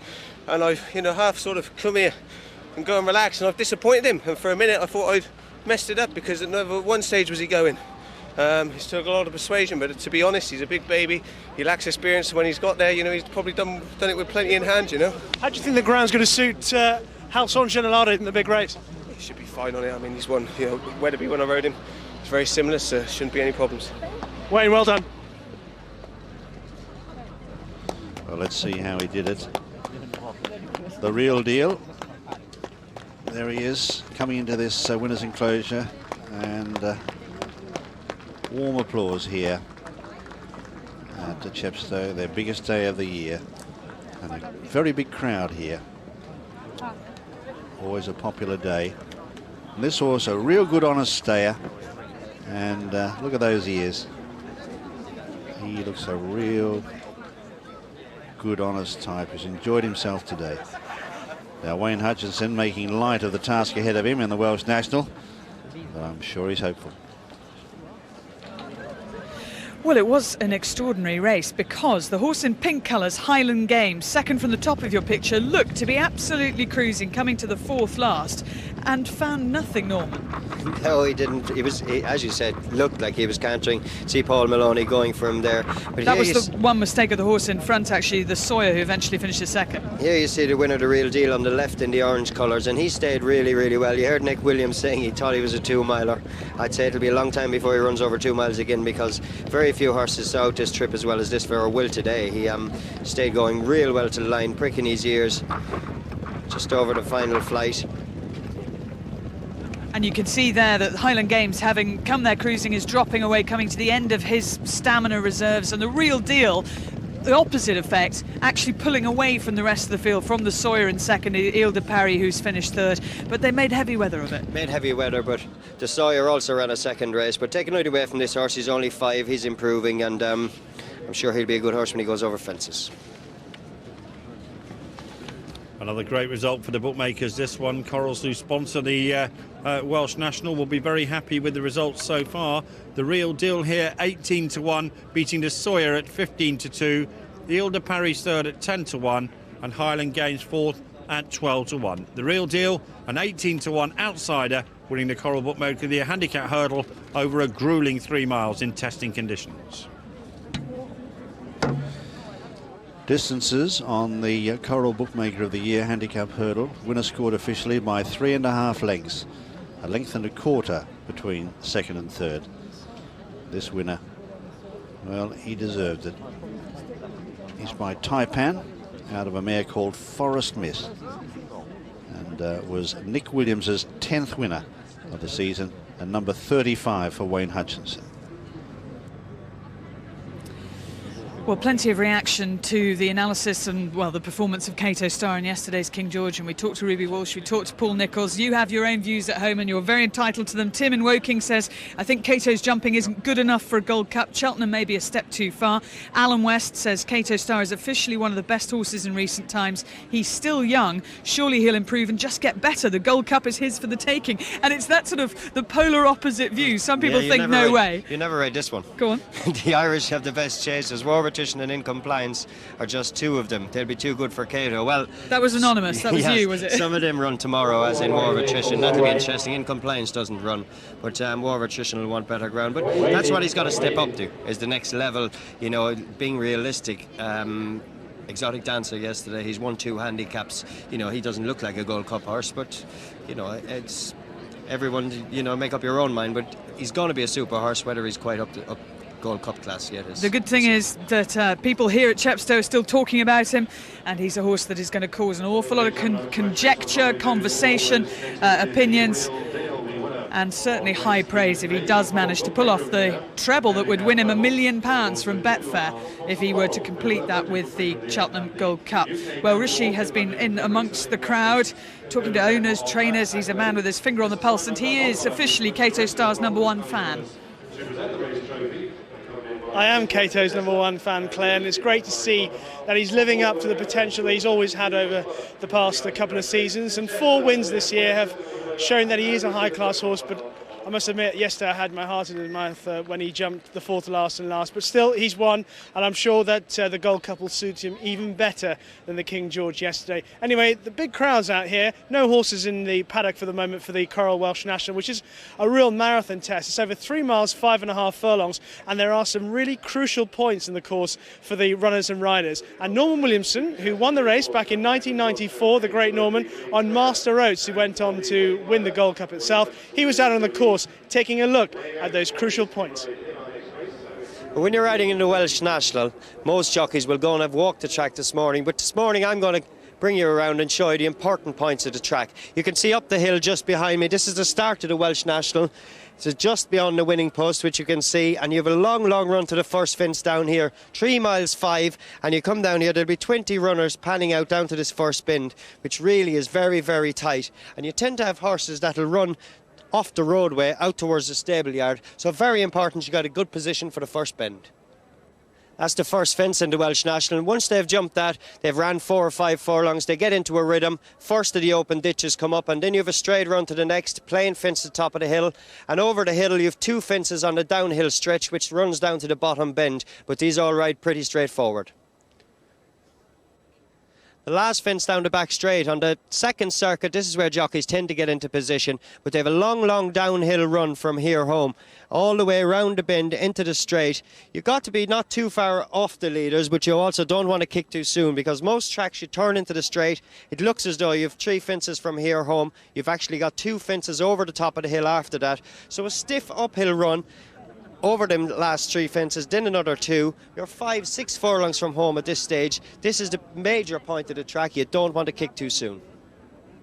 Once you've had that stiff climb to the 3rd last, it's downhill from here home, but very, in my opinion, the trickiest part of the track and the trickiest fence is the 2nd last. Horses tend to get on their forehand running down to it, and if you run in here, horse is tired, just get in too tight and don't seem to get high enough. And as you can see at the back of the fence, ground runs away quite steeply, straight down to the last fence, which rides really well, and then it's a direct straight flat ground to the winning post. Well, the Coral Welsh National, as it's been for the last 34 years, one of the longest sponsorships in racing, has always thrown up some classy types that have gone on to win the race. But not so many favourites in the last 10 years, in fact only one, and that was the well-backed Silver Birch, who was Paul Nicholls' winner last year. He also, the year before last, he also won it last year with L'Aventure. L'Aventure last year was a 14-1 chance. It's generally a 9-1 chance at the moment. Here's the latest prices on the Coral Welsh National, and Halcon Generlardais is the favourite at 11-2. But there's been really good support throughout the country on Simon, who's now joint second favourite with Loup de Moulin, and that they're 7-1. L'Aventure is 15-2. That's been well backed with people who backed it last year. Kinburn. This is an interesting horse. It was back anti-post. That's before the race. 9-1. Lord of Our Own. Very good word for that one from Ireland. 14-1 this morning into 10-1. Juvenure is 11-1. 12 Paces is a 12-1 chance. And Mon Mome, that's perhaps the best outsider, been back from 25-1 into 14-1. Remember, of course, if you're on each way at home, you're on 4 places. It's a very competitive Welsh National, as you would imagine. 11-2 the field. Well, the runners are just beginning to filter into the paddock for the big race today, the Coral Welsh National. One trainer who's never won it is Alan King, so I wonder what sort of Christmas preparations he had.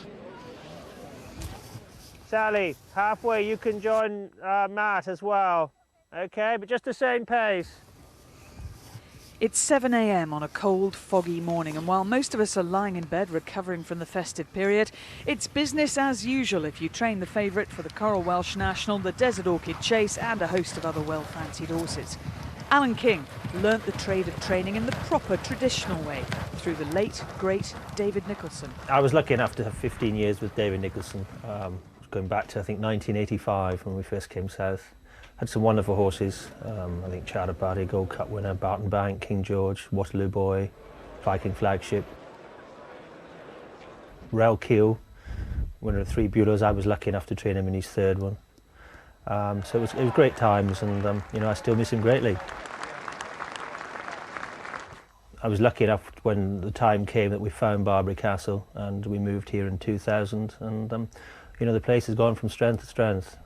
Wonderful landlord in Nigel Bunter. I mean, the facilities are second to none. Top class all-weather gallop, which you saw this morning. And you know, the stable strength is improving all the time. I think we started with 30, we're up to 120 plus now, and I think the quality is going up as well. And we're very fortunate. You know, we got My Way to Souls and Voipor, both won at the festival last year. Penzance won a Triumph. And a lot of really nice young horses coming through. If you walk around the yard now, I mean, I would think something like 33% of the horses are French bred, and we've just found, I mean, Anthony Bromley sources nearly all of those. I just find that A, we've been very successful with them, and B, you can afford to buy them. Halcon Generlardais came in, I think, 2003. He'd been placed in France a couple of times, hadn't won. Always liked him, he was always a very good jumper, but he just progressed. He won his first, 2 of his first 3 hurdle races, and then went on to win his first 3 over fences, and finished last season, finishing 5th in the Scottish National, on ground that would have been plenty quick enough. But you know, he's a tough horse, you never get to the bottom of him, stays, handles soft ground, touch wood, has jumped well. He's the ideal type you want. With his trainer believing that Halcon holds all the right credentials for the Welsh National, the only negative seems to be the big weight that he's going to have to lug round Chepstow. The weights look like going up. I mean, I'm not sure quite how high he's going to end up, but I mean, stats say he can't win it, but I think stats are there to be broken. You know, I can't do anything about how much weight he's got. This has been his target since last April, and I'm not going to change my opinion now. With stable jockey Robert Thornton at Kempton riding with a broken collarbone, step forward super sub Wayne Hutchinson. Yeah, okay. Wayne's a great backup. When Chalk was injured last year, he came back and rode 3 winners for me, I think, at Warwick, and he's ridden a Halcon twice. He's unbeaten on him. He's done a lot of the schooling, so it's a wonderful position, and I love to, you know, keep it in-house. With 5 rides today, Wayne will be a busy man, but he's not frightened of hard work. He's looking forward to getting back on board Halcon. Look, I've ridden him twice and I've won on him both times. Once around Fontwell, novice hurdle, and up at Weatherby in a Grade 2 novice chase. So we've got a good record together. He's very straightforward, he enjoys his work, and yeah, wish they could all be like him. Obviously, he's got a lot of weight, he's the best horse in the race, that's the way I look at it. You know, he's a strong individual, he's carried weight before, so you know, we'll see on the day. Oh yeah. Big day to come for Wayne Hutchinson, but he's not showing any signs of nerves. He's had a winner already.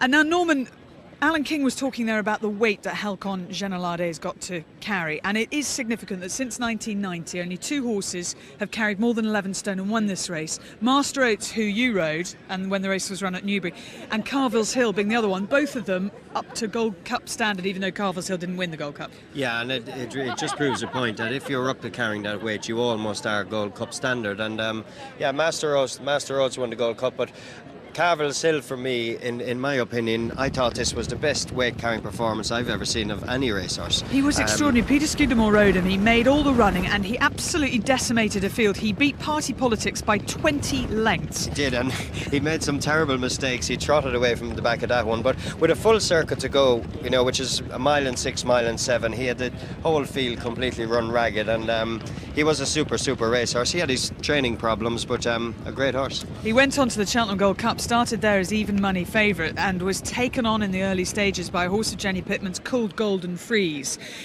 There were accusations of team tactics. Was she trying to help her better fancied runner in the race, Toby Tobias? As it turned out, Toby didn't win it either, cool grounded. And Carville's Hill, after that Gold Cup, he had pulled muscles in his back, in his quarters, he had a tendon injury, and he never ran again. It was one of those real sadnesses, actually. It was, but I think, you know, okay, that brought a lot out in him, but he had problems before that. He was trained in Ireland by Jim Draper, and he left there and came here, but he was a very good horse as a novice hurdler, had time off all the way through his career, and that just finished him, but at least we saw him at the brilliant best he was on that day. And Martin Pipe, the only trainer to have won the Welsh National 3 years in a row. That's what Paul Nicholls bids to do this year with either L'Aventure or Loup de Moulin Mar. As for the jockeys, David Nicholson, who was very much the mentor of Alan King, the only jockey to have won it 3 years in a row. There's Tony Dobbin. He's going to have a decent chance. You can see them all putting their back protectors on and the sort of gear that they wear underneath. It's, you know, it's not as much as an American footballer would wear, and they're certainly taking more bashes than that. Barry Canary was just going through shot there in the green and gold hoops of JP McManus. He rides Inox, and there's somebody in their tights.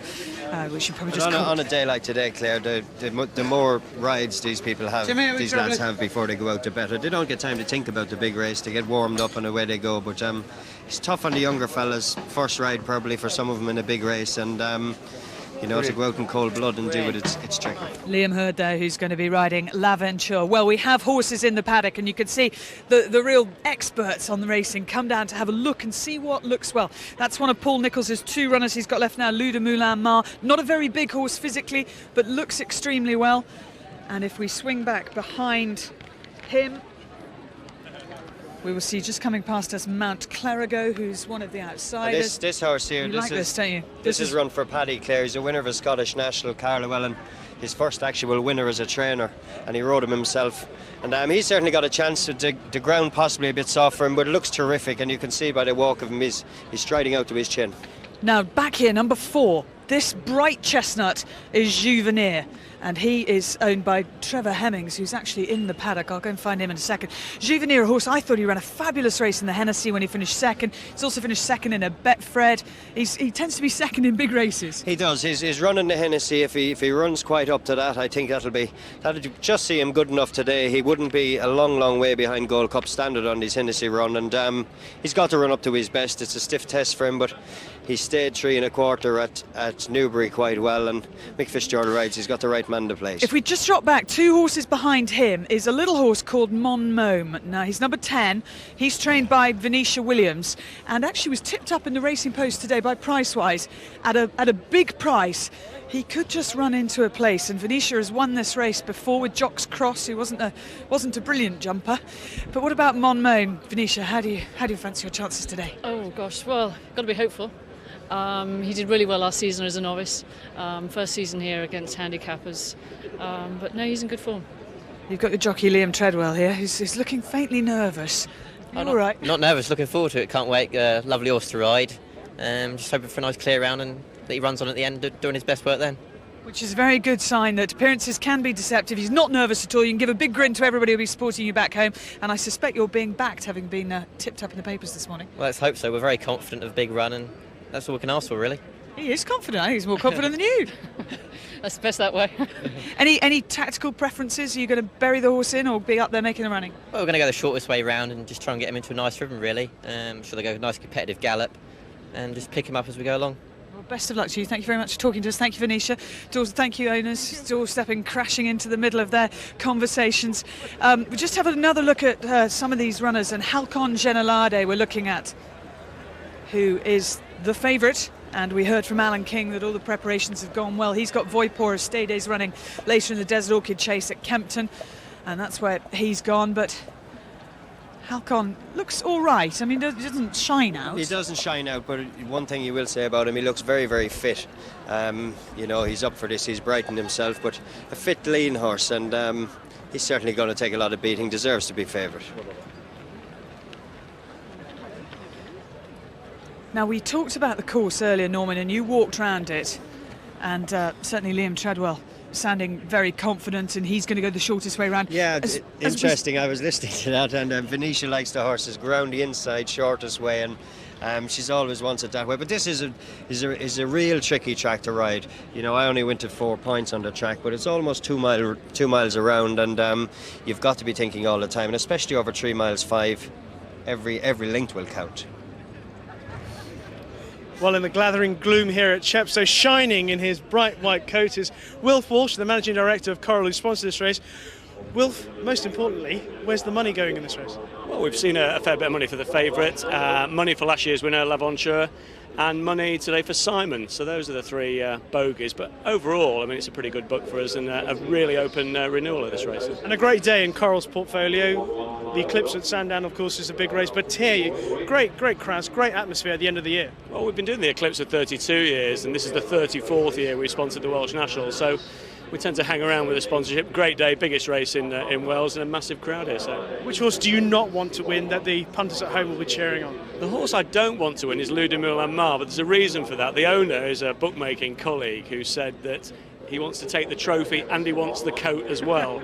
So if I hang on to my coat at anything other than Le Moulin Mar, and I back one night, so I'd like that to win as well. Well, good luck. Thanks for sponsoring. Good to see you. Well, there are people in racing that have the most extraordinary memories as well as the most, well, hopeful things to look forward to. And one of those is Mercy Rymel, whose late husband, Fred, trained the winner of this great race 4 times. The last time, 30 years ago, I think. Well, Ragtrade was the last time, and then he went on and won the Grand National. He won here and then won the National afterwards. Now, you have a chance this year of breeding and owning the winner, Simon, the horse in question. Yes, but he's got a very lightweight and he's out of the handicap. But anyway, hopeful. But this has been the plan, hasn't it? I mean, it was lucky a few horses at the top came out to let him have a run. Yes, it was, quite right. No, it has always been the plan because we think he stays well and we think he's got some sort of a chance. And your trainer, John Spearing's, won the race before with Run and Skip. Just tell us a bit about the sort of horse that Simon is. We can see him there in shot. He's bolshy. I can tell you that in one. At home or in a race? At home. He's always been bolshy from the day he was born. And how does he manifest his bolshiness?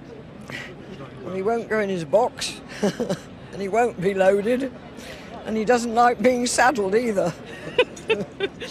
Well, let's hope that, well, he so far has shown that on a race... I called him Simon because the lad that looked after him from the day he was born, it was his stable name.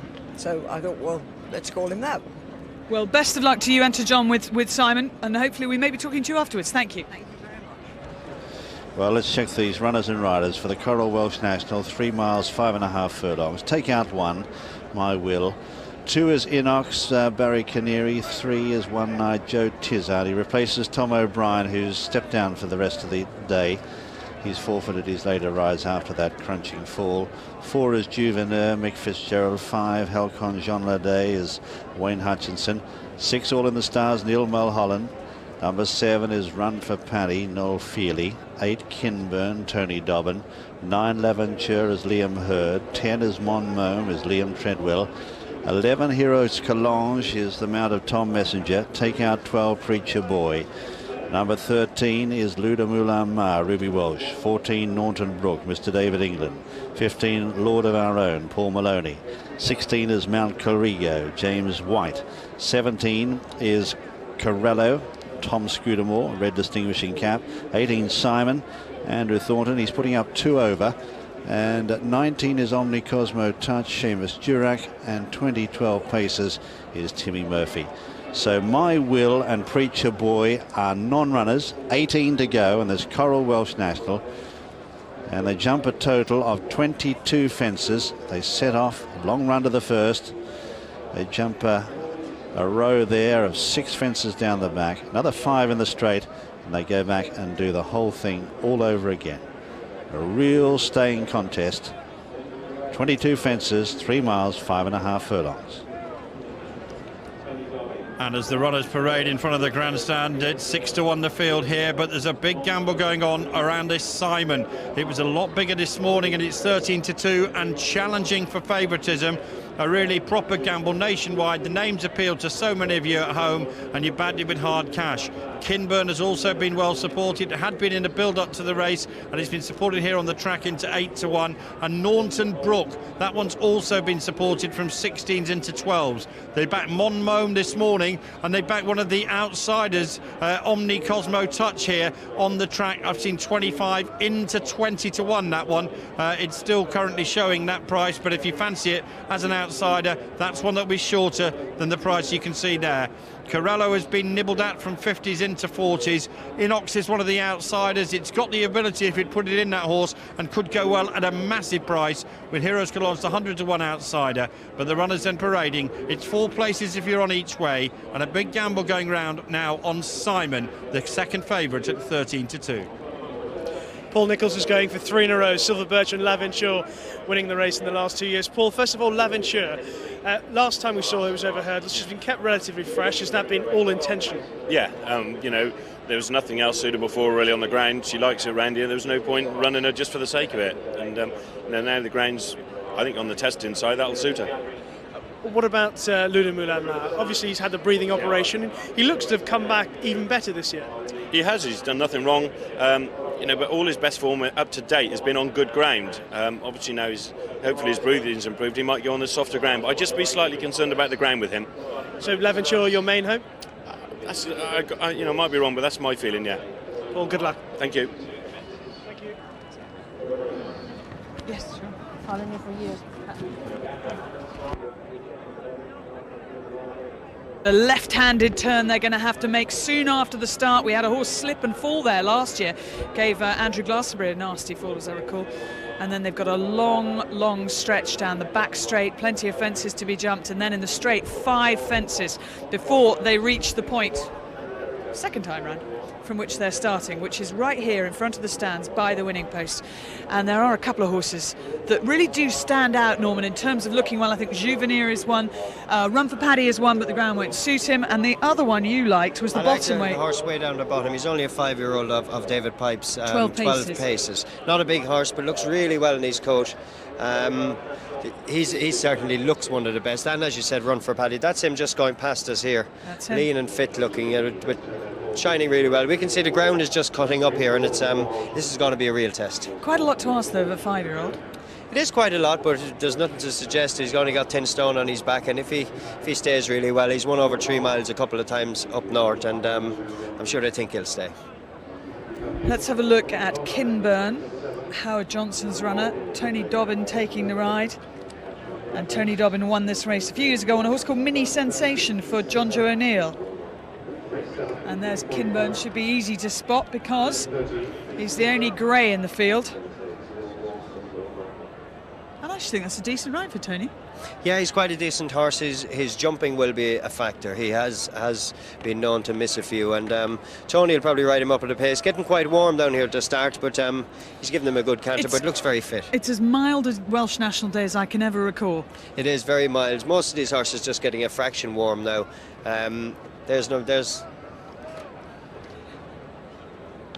We'll just have a look at Naunton Brook. I saw Nigel Twiston-Davis earlier. He's won this with Earth Summit and also with Bindaree. Grand National winners, both of them. And that's the sort of horse you need. I mean, it's a great trial for the Grand National. And it's a horse that suits those that can really slog. It's a long way. 3 miles, 5 furlongs, or 5.5 furlongs, in testing gluey ground as it will be today. And you can see the jockeys, just the thoughts going through their head. Where do I want to be? How close up to the pace do I want to be? Are my girths tight enough? In the case of Mick Fitzgerald and Juvenir, he's just having his girths checked. Let's just take a check on the betting, because I think the favourite has changed, Angus. Yes, Simon now the clear favourite for the Coral Welsh National, 6-1, a big gamble with Laventure, also a massive gamble for last year's winner. It was 14-1 when it won last year. It's half those odds now and shorter at 13-2. Well, that is a big, big surprise. Simon, with Andrew Thornton on board, is going to be sent off the favourite. His owner and breeder, Mercy Rymel, told us earlier he's a bolshy horse at home.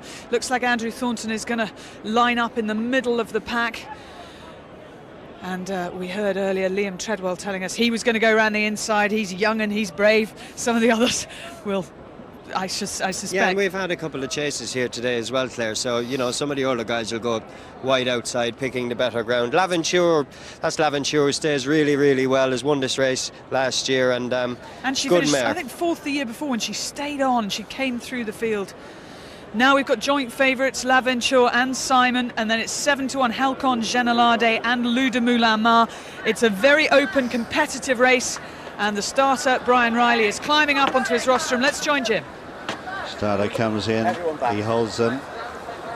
Brian Riley says no, go back. Go back to Simon McNeil. All right, I know you're trying.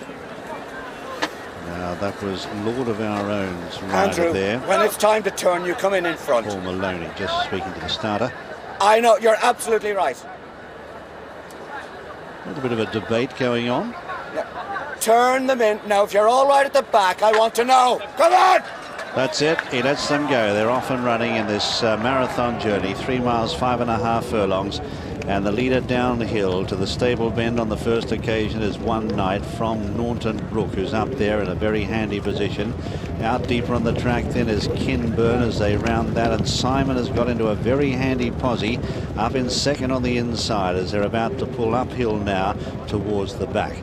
They're followed by Le de Moulin Mar and L'Aventure, followed then by Osmi Cosmo Touch and Mount Corrigo. A length and a half further back is Mon Mome as they settle. Followed then by Halcon Generlardais.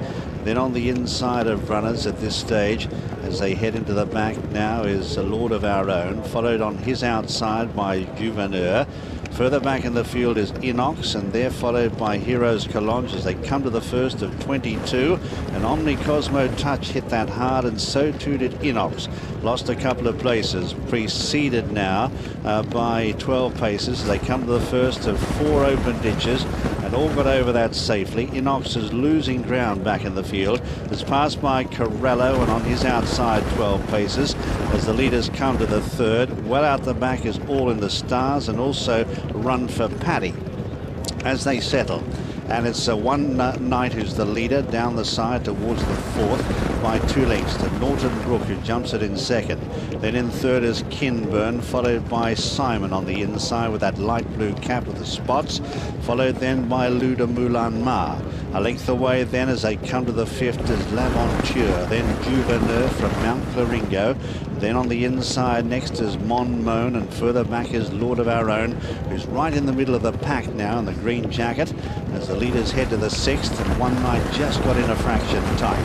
Well back in the field too at this stage as they settle is Halcon Generlardais, who's in about 10th position. Behind him at this stage is 12 paces. Inox is still well back in the field as they stride down the back on the first occasion. And the leader here is Naunton Brook by a length and a half. To in second, One Night. A length away then is Kinburn, who settles in third. Couple further back then is Simon, who's in a beautiful position. Followed next by Le de Moulin Mar from Juveneur and L'Aventure, last year's winner on the inside. Mon Mome is next. Then Mount Clarigo, who's out deeper on the track from Halcon Generlardais. Back in the field at this stage is giving them a fair start. Run for Paddy as the leader heads to the seventh. Naunton Brook heads over that well. Back in the field, L'Aventure got in too close, and All in the Stars is absolute last. The leader here as they come to the second open ditch, Naunton Brook by 3 lengths. To its second, One Night, jumping it in third and jumping it well was Simon, followed by Kinburn, who's on the outside. Halcon Generlardais is edging closer now from Juveneur and Mon Mome, and then Mount Clarigo as they come to the ninth. Followed then by L'Aventure on the inside of runners.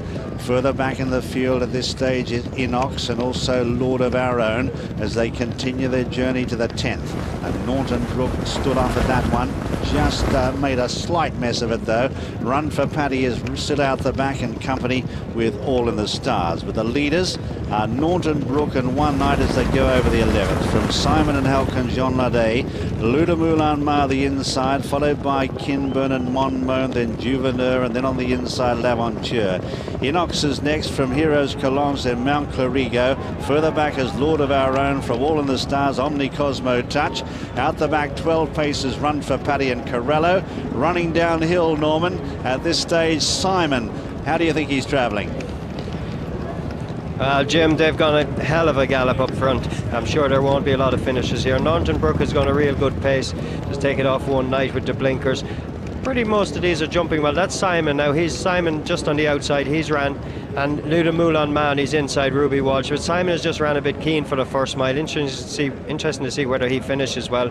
Juvenile Mick Fitzgerald back along the rail in the yellow and green. He's travelling and popping away quite nicely.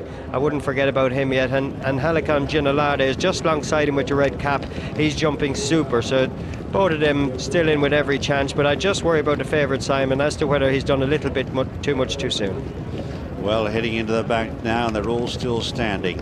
All 18 of them as they head down to the 12th fence, and Simon is lying in about 4th or 5th position. But Norton Brook stood off of that one. Comes to the 3rd open ditch now, 2 lengths in front of One Night on the outside. Though Simon hit that one hard. Luda Moulin Mar is on his inside as they continue their journey down the back. And it's Norton Brook from One Night, then Kinburn up in 3rd. As they are still heading down the back now. Simon in 4th position, followed further back by Halcon Generlardais, and then out deeper is Mount Clarigo. Mon Mome is next, followed by Juveneur. A gap in the field then to Run for Paddy. Then Lord of Our Own is behind them, and 12 paces is a mile back. But it's Norton Brook who's going well out in front as they head to the last one down the back from One Night. Then on the inside then is Luda Moulin Mar as Norton Brook out in front, a good stayer as they head down towards 6 out. Lands over that 2 or 3 lengths clear. On the outside, One Night. Then in 3rd is Luda Moulin Mar. They're stretched right out now. Juveneur is coming into it very stylishly, and so too is Halcon Generlardais from Mon Mome, and they're about 4 lengths to Simon. Further back is Run for Paddy, who's steadily making ground as well from Mount Clarigo. But it's still Norton Brook by 2 or 3 lengths as they leave the back. From Luda Moulin Mar in the green jacket, Halcon Generlardais is up in 3rd place now. Followed then by Juveneur on the inside, and One Night who's out on his outside, purple cap, followed by Mon Mome, and then a gap in the field to Run for Paddy, and Simon has dropped away into the home straight now. They've got 5 left to jump in the Coral Welsh National. Norton Brook just hit that hard, made a slight mess of it, and Luda Moulin Mar on the inside is through in a flash, goes up to join him. Here come the challengers though, Halcon Generlardais and also Juveneur as they go over the last ditch, 4 out. They're clear of Mon Mome, who's battling on, and a long gap then to Run for Paddy as they head up now towards the 3rd last. Halcon Generlardais takes it up clearly now. Went through the top of it, but still landed running. About 3 lengths clear now as they race up to the 2nd last. It's Halcon Generlardais who's just the leader here from Mon Mome, who sets out after him. Norton Brook has run his race, followed by Juveneur, and they're a long way clear of the others. 1 left to jump in the Coral Welsh National. Generlardais, Halcon Generlardais landed in front by 3 or 4 lengths now to Mon Mome. Further back then is Juveneur, a long gap Norton Brook, but Halcon Generlardais, who's been well backed for a long, long time anti-post, is going to land the money. Goes on to win it for Alan King's stable. In 2nd is Mon Mome, 3rd is Juveneur. Lord of Our Own came home with a wet sail for 4th. Then Norton Brook in 5th from Simon L'Aventure. Behind them Run for Paddy, then Omni Cosmo Touch. They're followed by Luda Moulin Mar, then Mount Clarigo, and One Night has been pulled up, Kinburn behind them. But Halcon Generlardais is the winner of the Coral Welsh National for 2006. There he is, Wayne Hutchinson in the saddle. He'd landed the previous race. He didn't sound overconfident, but I'd say he was quietly confident, and he gets the money here. Trained by Alan King, who's a master at getting them ready for a big race. And this horse, the winner of the Welsh National, owned by Ian Payne and Kim Franklin. Second is number 10, Mon Mome, ridden by Liam Treadwell. Third, number 4, Juveneur Mick Fitzgerald. And fourth, number 15, Lord of Our Own, ridden by Paul Maloney. That's the 1, 2, 3, 4. And early estimates are that 12 horses finished in the Coral Welsh National of 2006. There's the winning combination. That's Halcon Generlardais and Wayne Hutchinson.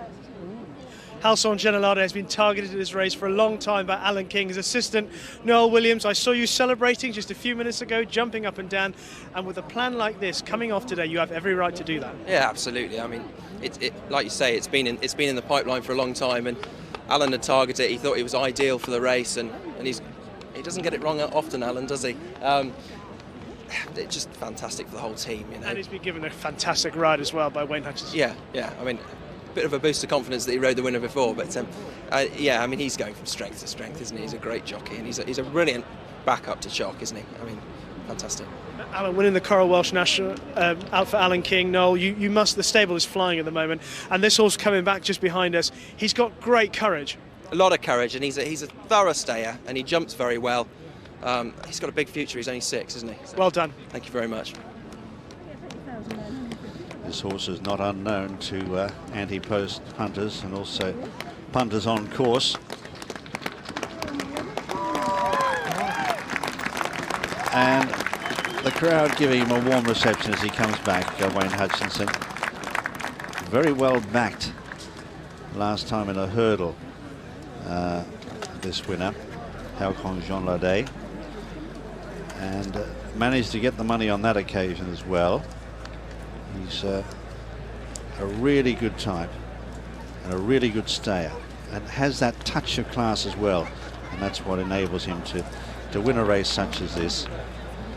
Today he carried 11 stone 3, which is a really big weight to be carrying in these conditions, over 3 miles 5.5 furlongs. He won his race last time at Haydock, one of our televised races there. He was backed into 5-1 on that occasion, and today was once again heavily backed. So connections delighted, no doubt. This is a really big race. And now Rishi is with the winning jockey, Wayne Hutchinson. Yes, a double for him, but this has been a magnificent performance. Wayne, tell me about that, about how tough that horse was on the ground. I mean, he's very game. To be honest, he's just a pleasure to ride.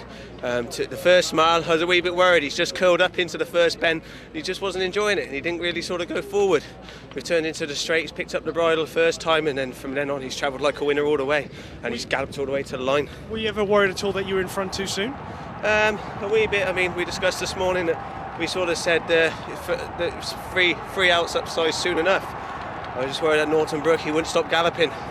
Couldn't hear anything behind it. Thought my lad would stay, so just make the best of my way home. And you've got a great record on him, 3 out of 3, I think. Yeah. I mean, he owes me nothing. And Wayne, what's it like to ride the winner of this race? It's fantastic. I mean, it's what you dream about. So hopefully, first of many more.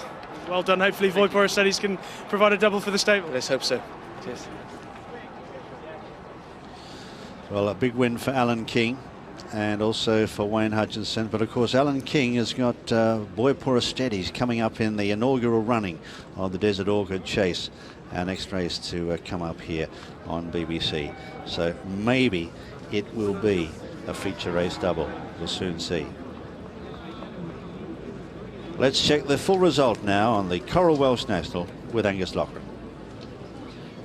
Thanks, Jim. And this Coral Welsh National is one that you could look back on and saying what a great price on the winner. Certainly if you backed it in any stage today, this is the biggest price it's been. A great return for you. Halcyon Generlardais at 7-1. Mon Mome well backed at 14-1. Got you the each way money, finished second. Juveneur 11-1, finished third.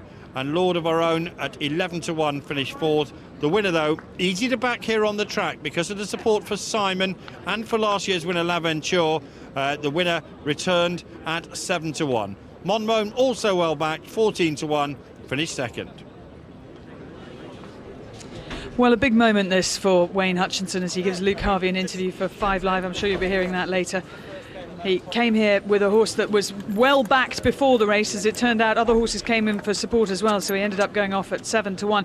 But a lot of pressure that brings with it. All through Christmas, he'll have been thinking, where am I going to be in the race? What am I going to do? How am I going to make sure he keeps jumping, get him into a rhythm, try not to get him upset by all of the other runners. It's a race where you do have to keep your concentration, which is not an easy thing to do when it is that long a race. You know, physically and mentally, it's exhausting. He's coming into the weighing room behind us now. And it's a great moment for him, Norman. Great moment, Claire, and he's a young man who gave this horse a fantastic ride all the way through the race. We speak about the big guys all the time, but Mick Fitzgerald gave Juvenile a beautiful ride, and we can see him here. Let's just pick it up. This is after about a mile and a half, so not even halfway through the race. We've got Naunton Brook in front here with David England. One night he was up there making some of the early running. We've got Simon back here, who you said did too much too early. Juvenile, who gets placed again.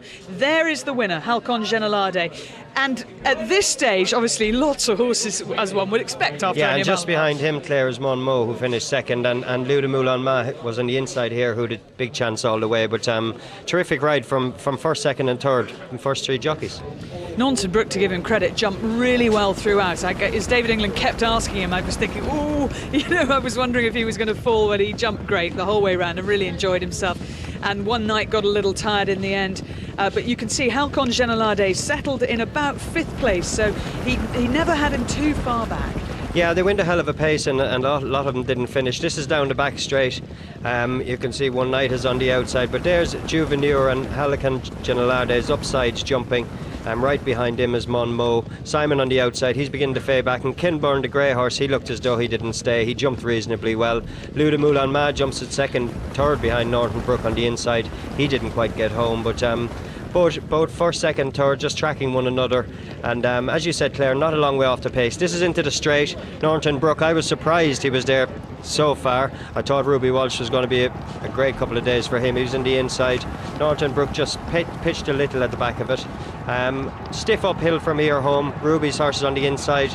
Lou de Moulin Ma just pricking his ears a little, but he thought he was sparing a bit, but I'm sure he didn't have much left in the tank at this stage. And Juvenile, who's got a lot of weight, also just doesn't quite stay, does he? He comes there, he's run a great race, and Mick Fitzgerald's given him a very sympathetic ride, but he couldn't do it. Couldn't quite get there, but gave him a beautiful ride, got him in between. Here's the winner on the outside in the red cap, and well, for any good punters before the off, he drifted to 7-1, and it really was a huge price. Alan King, well done to him. He's primed up for the day.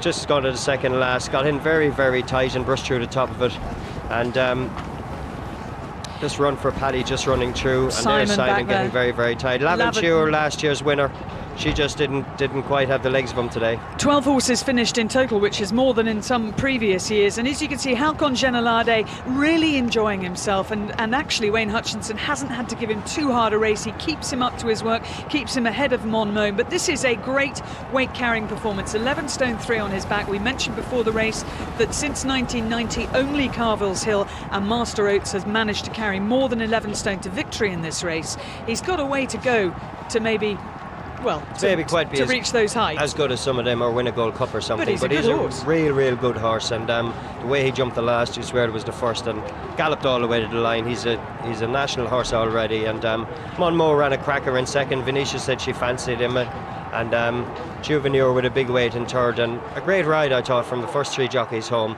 Never too far off the pace, just spared enough and got home and finished well. Lord of Our Own, got to give him a mention, finished fourth, came out really well. You know what else looked like he was going to run really well? Was Run for Paddy. Yeah, we were saying on ground he hates. We were saying before the race he looked super, and I'd certainly watch him for another day, as in Scottish Nationals or something later in the season. But it is Wayne Hutchinson's moment. Congratulations to him, to Alan King, and to Halcon Generlardais. I managed to grab a word with some of the beaten connections. First of all, Mick Fitzgerald, who rode Juvenaire. Well, he said the horse didn't quite stay the trip in that ground, but another fantastic run from Juvenaire, who was also placed not only in this the Coral Welsh National, but also in the Hennessy Cognac Gold Cup at the end of November. Liam Treadwell, who rode the runner-up Mon Mome, well, he said that in that ground he just couldn't quite get there. He thought for a moment halfway up the straight that he was going to peg back Halcon Generlardais, but late home his horse just floundered in the closing stages. And Lord of Our Own, ridden by Paul Maloney, he ran well for a long way. Paul Maloney, though, thought that this horse would be better in good ground, and perhaps the Irish National will be more his race. Corals, the sponsors, have now put in Halcon Generaldais at 20-1 for the John Smith's Grand National come next April. So if you fancy Halcon Generaldais winning here and now going on to win the Grand National itself, you can get 20-1 with the sponsors. Wilf Walsh, who is the managing director of Coral, who has sponsored this race for many years now, making the winning presentation. A wonderful day for Halcon Generaldais and his owners, and also his trainer Alan King, his owners Ian Payne and Kim Franklin, and for his jockey Wayne Hutchinson.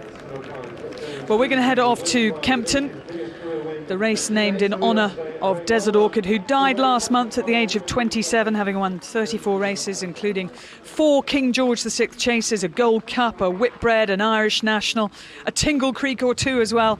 A wonderfully extravagant jumper. He was ridden there by Richard Dunwoody, but also by Steve Smith-Eccles and by Colin Brown, and trained throughout his career by David Ellsworth. A magnificent horse. Well, let's take a check on the field then for this race named in his honour. Got 5 runners. 1 is River City, Tom Doyle. 2, Armour Turk, Sam Thomas. Take out Crossbow Creek. 4 is Foreman, Tony McCoy. 5, Voipora Steadies, Alan King going for a cross-country big race double, Robert Thornton. And 6 is One Way, Richard Johnson. They're the 5 runners. Crossbow Creek is a non-runner. That's the 2:30 at Kempton, the Desert Orchid Chase. And here's the betting with Angus. Well, we've got an odds-on favourite here, Jim, and Voy for Estudes has been backed in from 4-5 to 8-11, but Foreman is well supported as well. Has touched 2-1 and touched 5-2. It's in the middle at the moment, 9-4, 10-1 One Way, 12-1 Armour Turk, and 25-1 River City. Voy for Estudes is the 8-11 favourite, with Foreman clear second best at 9-4. Well, let's have a look at the favourite, Voipora Steadies, cantering down to the start. Bear in mind that Robert Thornton has a broken collarbone, but because it's an old break that was rebroken, it won't knit. And so he thought, well, I'll just carry on riding then, which once again illustrates the madness of jump jockeys. He's a lovely looking horse, Voipora Steadies, and he is the winner of the Arkle Chase at the Cheltenham Festival last year. And he's going to be even more exciting now that he's up against the senior horses. Yeah, and then Foreman also takes him on here. Foreman went and returned turntables with him at Aintree after that, but this fella's had a good run this season. He finished second at Cato Star in the Tingle Creek, and I'm sure Chocolate wouldn't be riding with a broken collarbone. Barry thought this fella's going to take all the beating, but 8-11 favourite. I think he's quite short, but doesn't he look super? Oh, he looks wonderful. His coat absolutely gleaming. Just behind him is Foreman.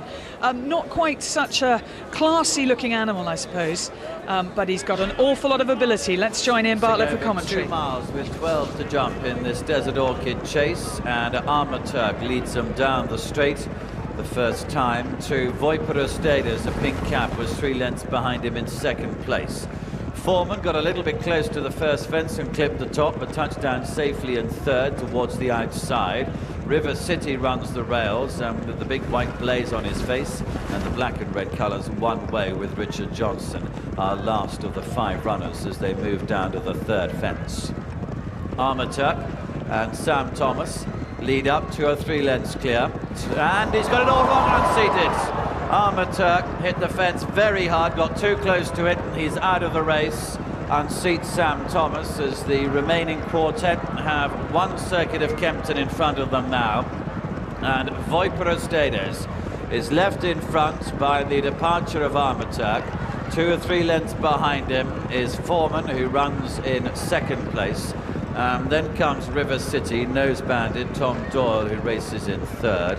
Richard Johnson is in fourth on One Way. They move down now towards fence number 3, fence number 4, I should say, another plain one. And Voipora Steadies, the favourite, left in front, jumps over that safely. Foreman over it quickly in second place.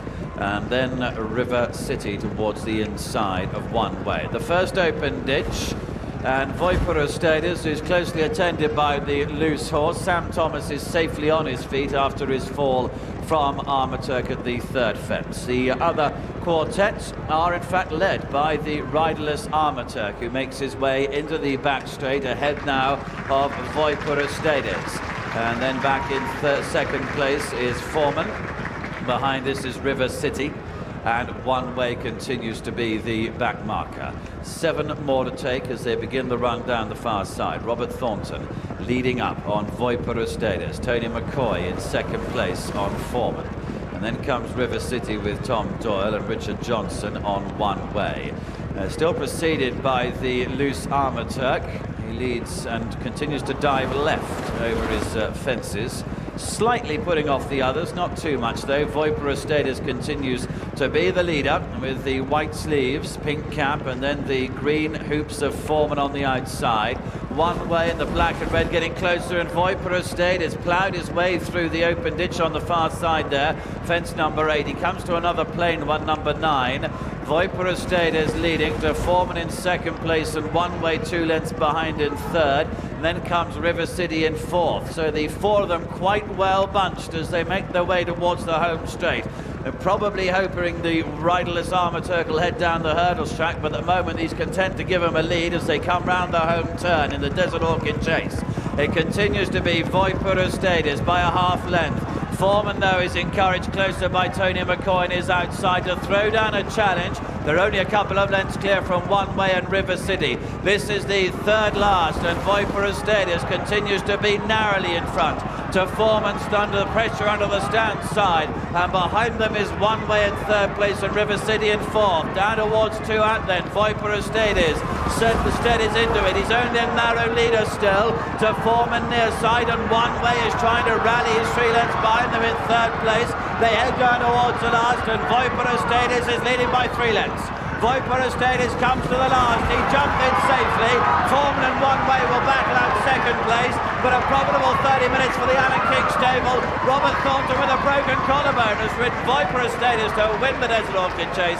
One Way was second, Foreman third, and River City fourth.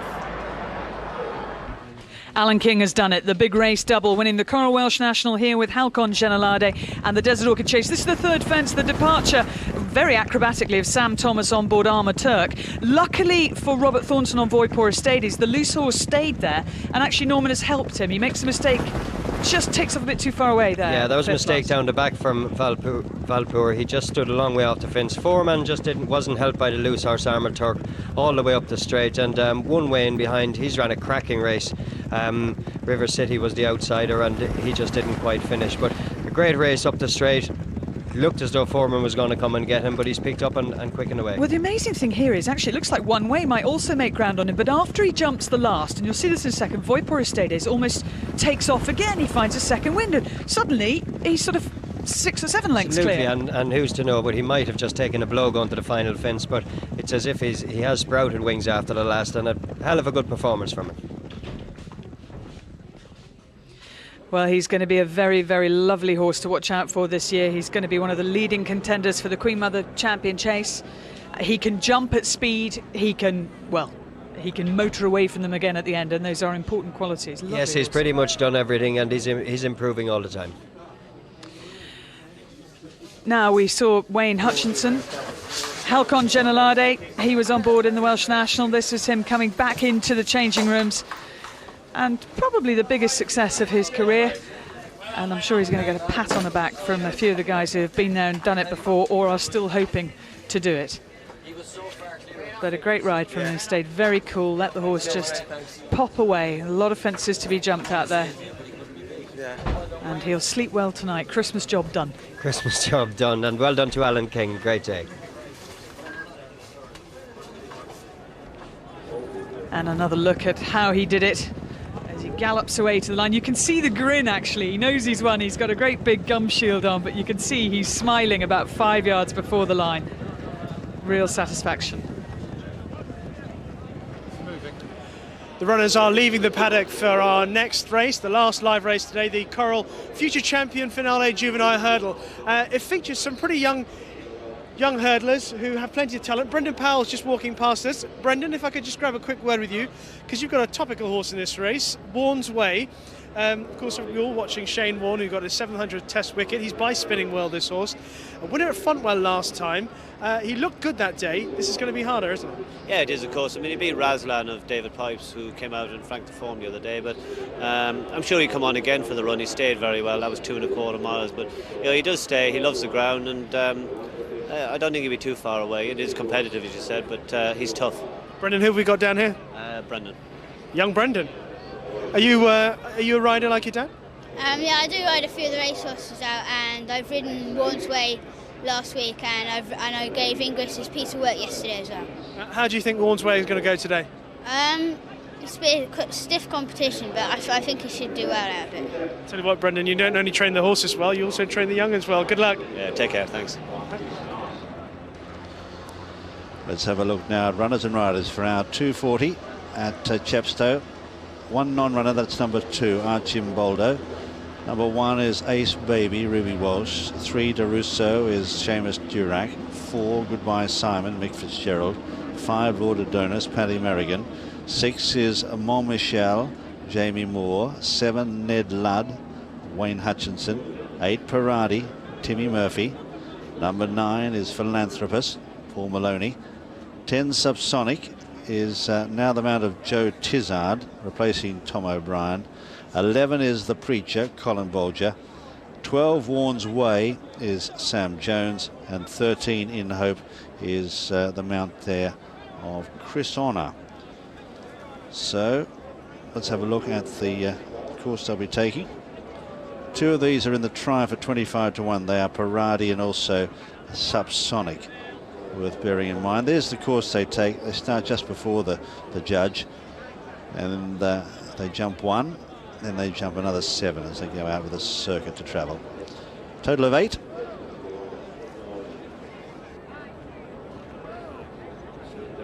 Always an informative race, this, and this year promises to be no exception, with Goodbye Simon and Paradi joint favourites at 2 to 1 and both popular. Ned Ludd has been popular at 7 to 1, as has Warren's Way. That would be a topical, bearing in mind what's happening down in Melbourne at the moment. Mon Michel is a 12 to 1 chance, easy to back. Philanthropist is also at 12 to 1. Supersonic is 16 to 1.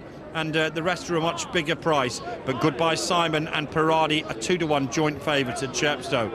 But we certainly had a big clue to some of the big races later in the year, and the Queen Mother comes into mind for Voy Port Usturdies. Ladbrokes are 4 to 1, which is significantly the best price. Stan James are 3s, other firms, Corals and Hills, are much shorter, 5 to 2, 11 to 4 in places.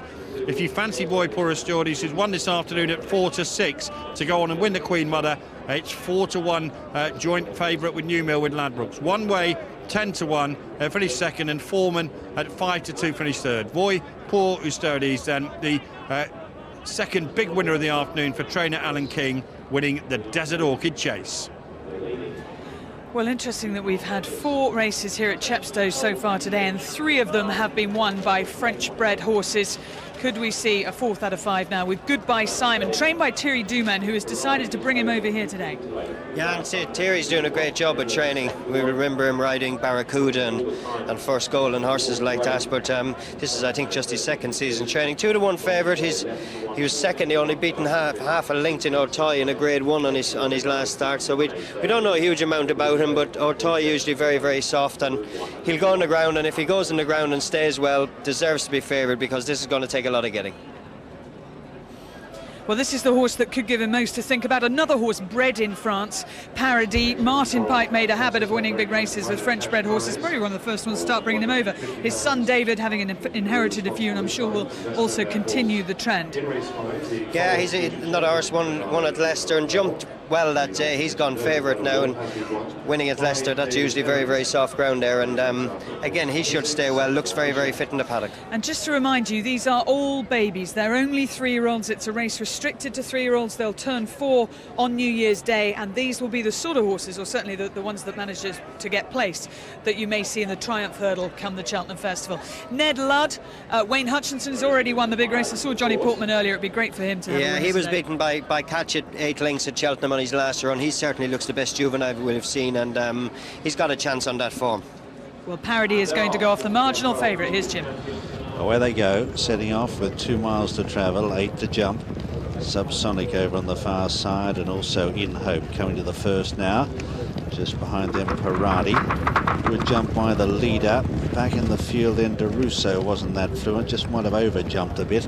Dropping out last is Ace Baby. Subsonic is the early leader with In Hope out very wide. Parady in third, followed further back then by Ned Ludd. Then Goodbye Simon, who's in the red jacket with the white sleeves and cap as they charge downhill to the stable bend. Behind Goodbye Simon at this stage on the inside is Warren's Way. They're followed next in the field as they start to climb uphill now by Mon Mome, who's on the outside with the orange cap. They're followed next in the field then by Lord Adonis in the centre, white jacket with a blue cap, and then DeRusso the inside. Well back is Philanthropist giving them a start. So too the Preacher, who's out the back, and last is Ace Baby. All the time climbing up the far side of the course now. They've jumped one, still another 7 to go, and they've got 1.5 miles to travel. So the leader, Subsonic, who's up on the outside here of Parady. They're almost matching strides as they come now to the second. In behind them on the outside is Goodbye Simon, followed then by Ned Ludd with the green sleeves and cap. In behind them is Warren's Way, who's made some good progress with the white face there on the inside, quartered jacket. They're followed further back in the field by Lord Adonis as they come now to the third. Mon Mome is further back as well. Leaders jump it okay. And further back in the field too is DeRusso, who's on the inside of runners. Giving them a fair start is the Preacher. And still out the back is Philanthropist in company with Ace Baby. The leaders at this stage are Parady, ears pricked on the near side, making a line of 3, and made a mess of that, Parady. Just got his head in front, and then it all fell apart. He gets a smack there to just put his mind on the job as they continue their journey down the back. So out in front here in the David Johnson colours, still Parady showing the way. From Subsonic in the centre, on the far side is Goodbye Simon. Ned Ludd behind them, followed then by Warren's Way. A couple of lengths to Mon Mome, followed then by Lord Adonis as they prepare to leave the back. DeRusso is well back. And a gap in the field then to the Preacher, and also Philanthropist at the bottom of the screen there on the right with the black jacket. Parady, though, is showing the way from Goodbye Simon and Subsonic, who's right there in the centre. Behind them is Ned Ludd, followed by Mon Mome, orange cap the outside. Then Warren's Way, the white face over on the far side. A couple of lengths to DeRusso, followed then by Lord Adonis as they come now to 4 out. Any number of chances here, and in the centre, Subsonic on the near side, jumping that Parady. Here comes Goodbye Simon, the grey, right up the stands rail. Warren's Way over on the far side from Ned Ludd and then Mon Mome, 3 out, and he jumped that well, the leader. Goodbye Simon, Mick Fitzgerald goes 2 in front here of Parady, who's under pressure, followed by Ned Ludd and Subsonic, and Warren's Way can't find much more. 2 out, and he jumped it like a stag, the leader. It's Goodbye Simon, 3 or 4 lengths clear. A faller back in the field is the Preacher, but as they come up with 1 left to jump, Goodbye Simon nicely clear of Ned Ludd, who runs into second. Subsonic behind them, followed further back then by Parady. 1 left to jump now, he comes towards it. He got over it okay, Goodbye Simon. He's about 3 or 4 lengths in front. Ned Ludd trying hard, but he's not making no impression. And it's Goodbye Simon, Mick Fitzgerald, who goes on to win it well by 3 or 4 lengths. In second is Ned Ludd. In third, Warren's Way, followed then by Subsonic, a gap in the field. Behind them is Parady. Then DeRusso, a couple of riderless horses coming back. Lord Adonis is one of them as they come back. In Hope is a long way behind them. Ace Baby was always well back, and Philanthropist is one of the last. But there's the winner. I thought he did a pretty professional job. Goodbye Simon, for a 3-year-old. Really did a good job. And he's really gone to the line very well. I like the way he jumped under pressure. There are about 4 or 5 in line there as they come up to 3 out, and he kept finding more and more. Lord Adonis doesn't appear to be too good. Just being dismounted out on the course there. I think it's not Lord Adonis. He's okay. Mon Mome is being dismounted out on the course. But there's the winner, Mick Fitzgerald on Goodbye Simon. Well, it was an exciting race to watch. Paradis just makes a mistake at the 5th last, which slightly knocks the stuffing out of him. We talked earlier about how Kato Star seems to manage to recover from mistakes and doesn't lose his confidence, but with these younger horses it really can take its toll, and that really was his race over. Especially in this ground, Claire. He did well to still arrive. See Timmy giving them a smack, getting him back in the bridle. This is up the straight, and Goodbye Simon. Mick Fitzgerald did a clever thing, came over Stan's side, but he's raced up at the pace all the way and jumped really, really well. Looked a strong horse in the ring and was up to the soft ground. Subsonic in the blinkers, ran a cracking race as well, and Ned Ludd in the green cap, he's the one that comes through and gets close to that finish. Now he's a good yardstick, Ned Ludd. As I said before the race, he ran well behind Catch It at Cheltenham, but Paradis tiring back in second on the rail, but Mick Fitzgerald in front, taking no chances and keeping this horse really up to his work. And I'm not sure, it's not Thierry Duman's first winner in England. He's had a few before. He trains Foreman now. And but this horse, Mick Fitzgerald, just lets him pop the last, and he's quickened away from the back of it again. And whether he'll go on fast ground is another thing, but he's a real tough stayer. And Ned Ludd, he deserves to win a good race because he's ran his heart out in second. A double on the day for Mick Fitzgerald, and showing some of the youngsters the old boy can still do it. And he had a double yesterday at Kempton as well, so he really is in cracking form. Thierry Duman might have been slightly disappointed with Foreman's 3rd at Kempton, but this will put the smile on his face because I think this horse has got a future. Goodbye Simon. He's a nice type. Mick Fitzgerald, the winning jockey. Let's check the full result of this Coral Future Champion Finale Juvenile Hurdle.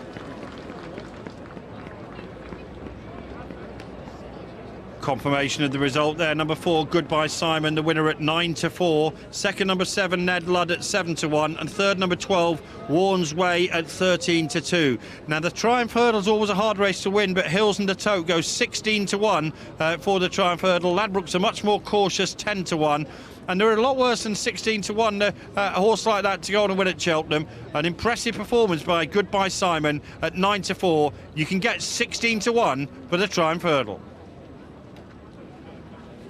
And that is our final race, well, our final live race of 2006. What a year it's been.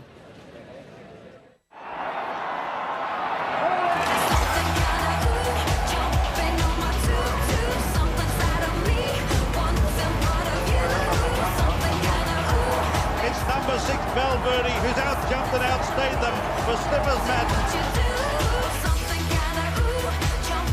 I said, in the past, this is the best horse that I trained. Let's go win a derby.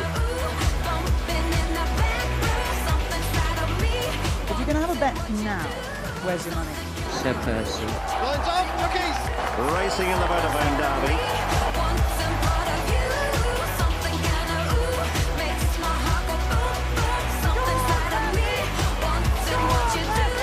Thomas being grabbed by Sir Percy, dragging down Sir Hallebank. It's Sir Percy.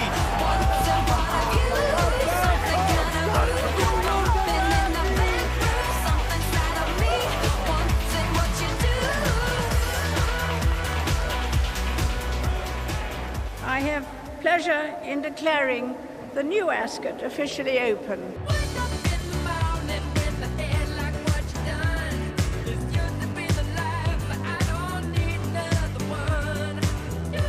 I like to see the enclosure set apart and seeing everybody immaculately dressed. It's far too much. Look at that cleavage. You could dive into it. Oh, hello. It's my beer stand. And a rapper is going to romp home with us at James's Palace.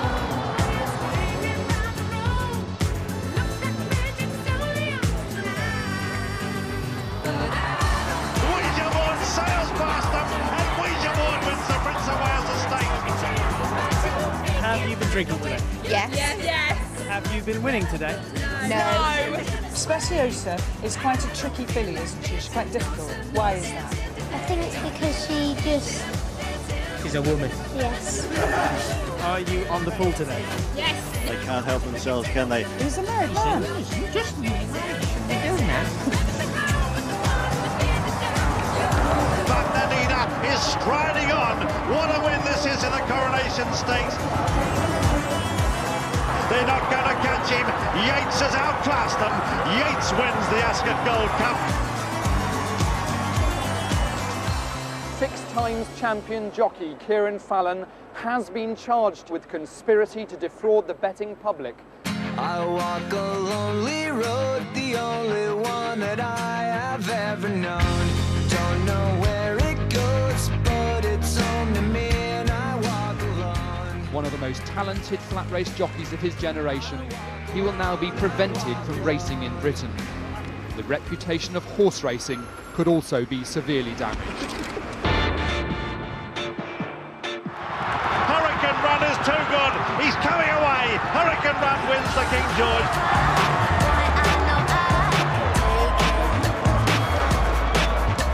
This is Goodwood Week.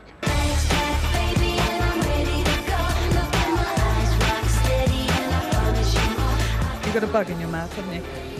Could you? It's a fly, by the way. Was it? Can you remember I swallowed It's a a fly? dead one now.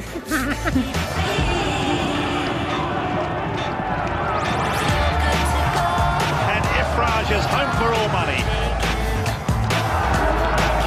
What masterpiece. It's his great day today. He wins the Sussex Stakes. That's what I'm talking about, yeah? There you go, Al. You won your bet, huh?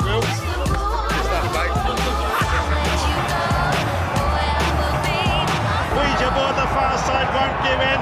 Near side is Alexander Goldrun. Absolutely nothing between them. Photo!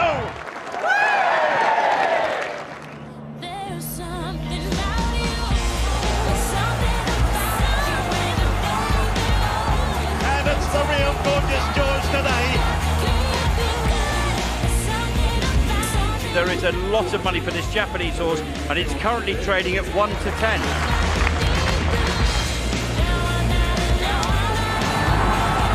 Deep Impact is coming back at him. Rail Link, the 3-year-old fighting more. Pride is flashing home, but Rail Link gets the arc.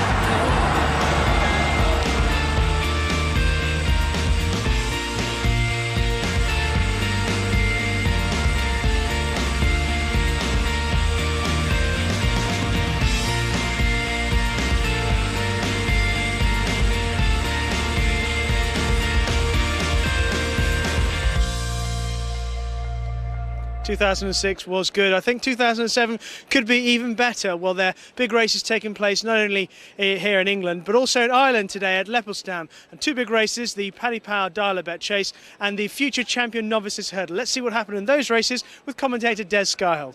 Coming down to the final fence now, and Central House with Nickname coming there very strongly. Hoycloy is third at the final fence. Central House and Nickname on the near side, joining issue, and it's Nickname and Niall Madden who hit the front, and Bill Lance a couple of lengths in front and draws on now as they race up towards the finish. It is Nickname and Niall Madden. Niall had a big winner yesterday in Kempton, is back to score. Here is Nickname, sprints away to win it in tremendous style for Niall Madden, and Martin Brazel second home Central House with Hoycloy in third. It's Catch Me from De Valera, sizing Europe towards the inside, racing down to the final flight. Catch Me, Barry Geraghty, and De Valera coming there towards the near side for Andrew Lynch, sizing Europe in third, the final flight. Catch Me, De Valera towards the near side, and De Valera now beginning to quicken to put it up to Catch Me. They're inside the last 200 yards, and De Valera towards the near side. De Valera's come to just grab Catch Me, running up towards the line. It's De Valera on the near side of Catch Me. De Valera's got to win it for Andrew Lynch. Catch Me second. Back in third is Sizing Europe.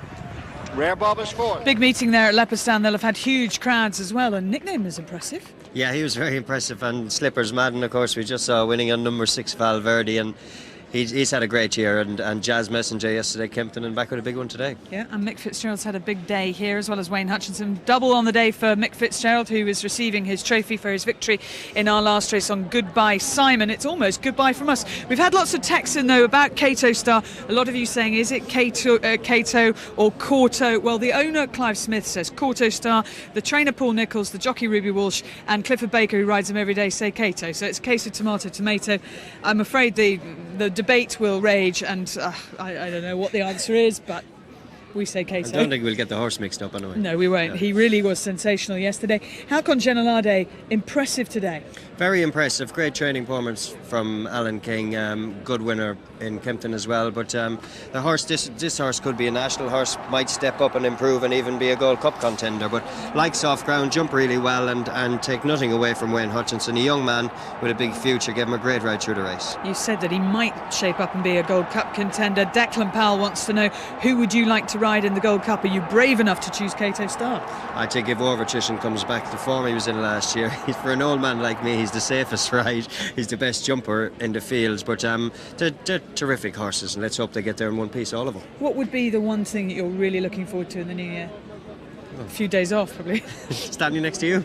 Oh, you're so sweet. I doubt that's true, though. I wouldn't lie. We will, of course, be building up to Aintree, which is our big jumps meeting in April. We'll be there for coverage of the Martel Grand National and obviously through the flat season as well. But for now, it only remains to say Happy New Year when it comes. Hope you've enjoyed the big race of the Welsh racing season.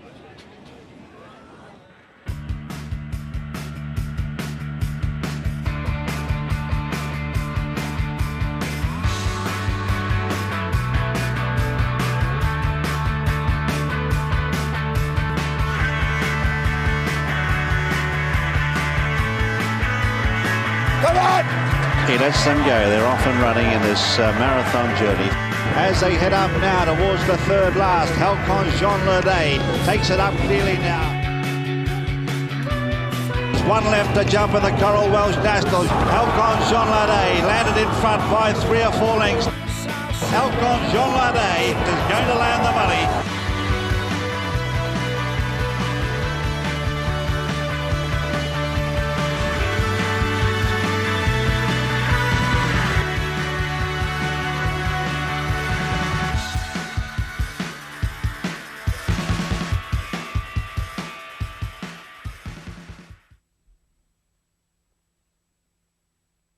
Discovering the sinister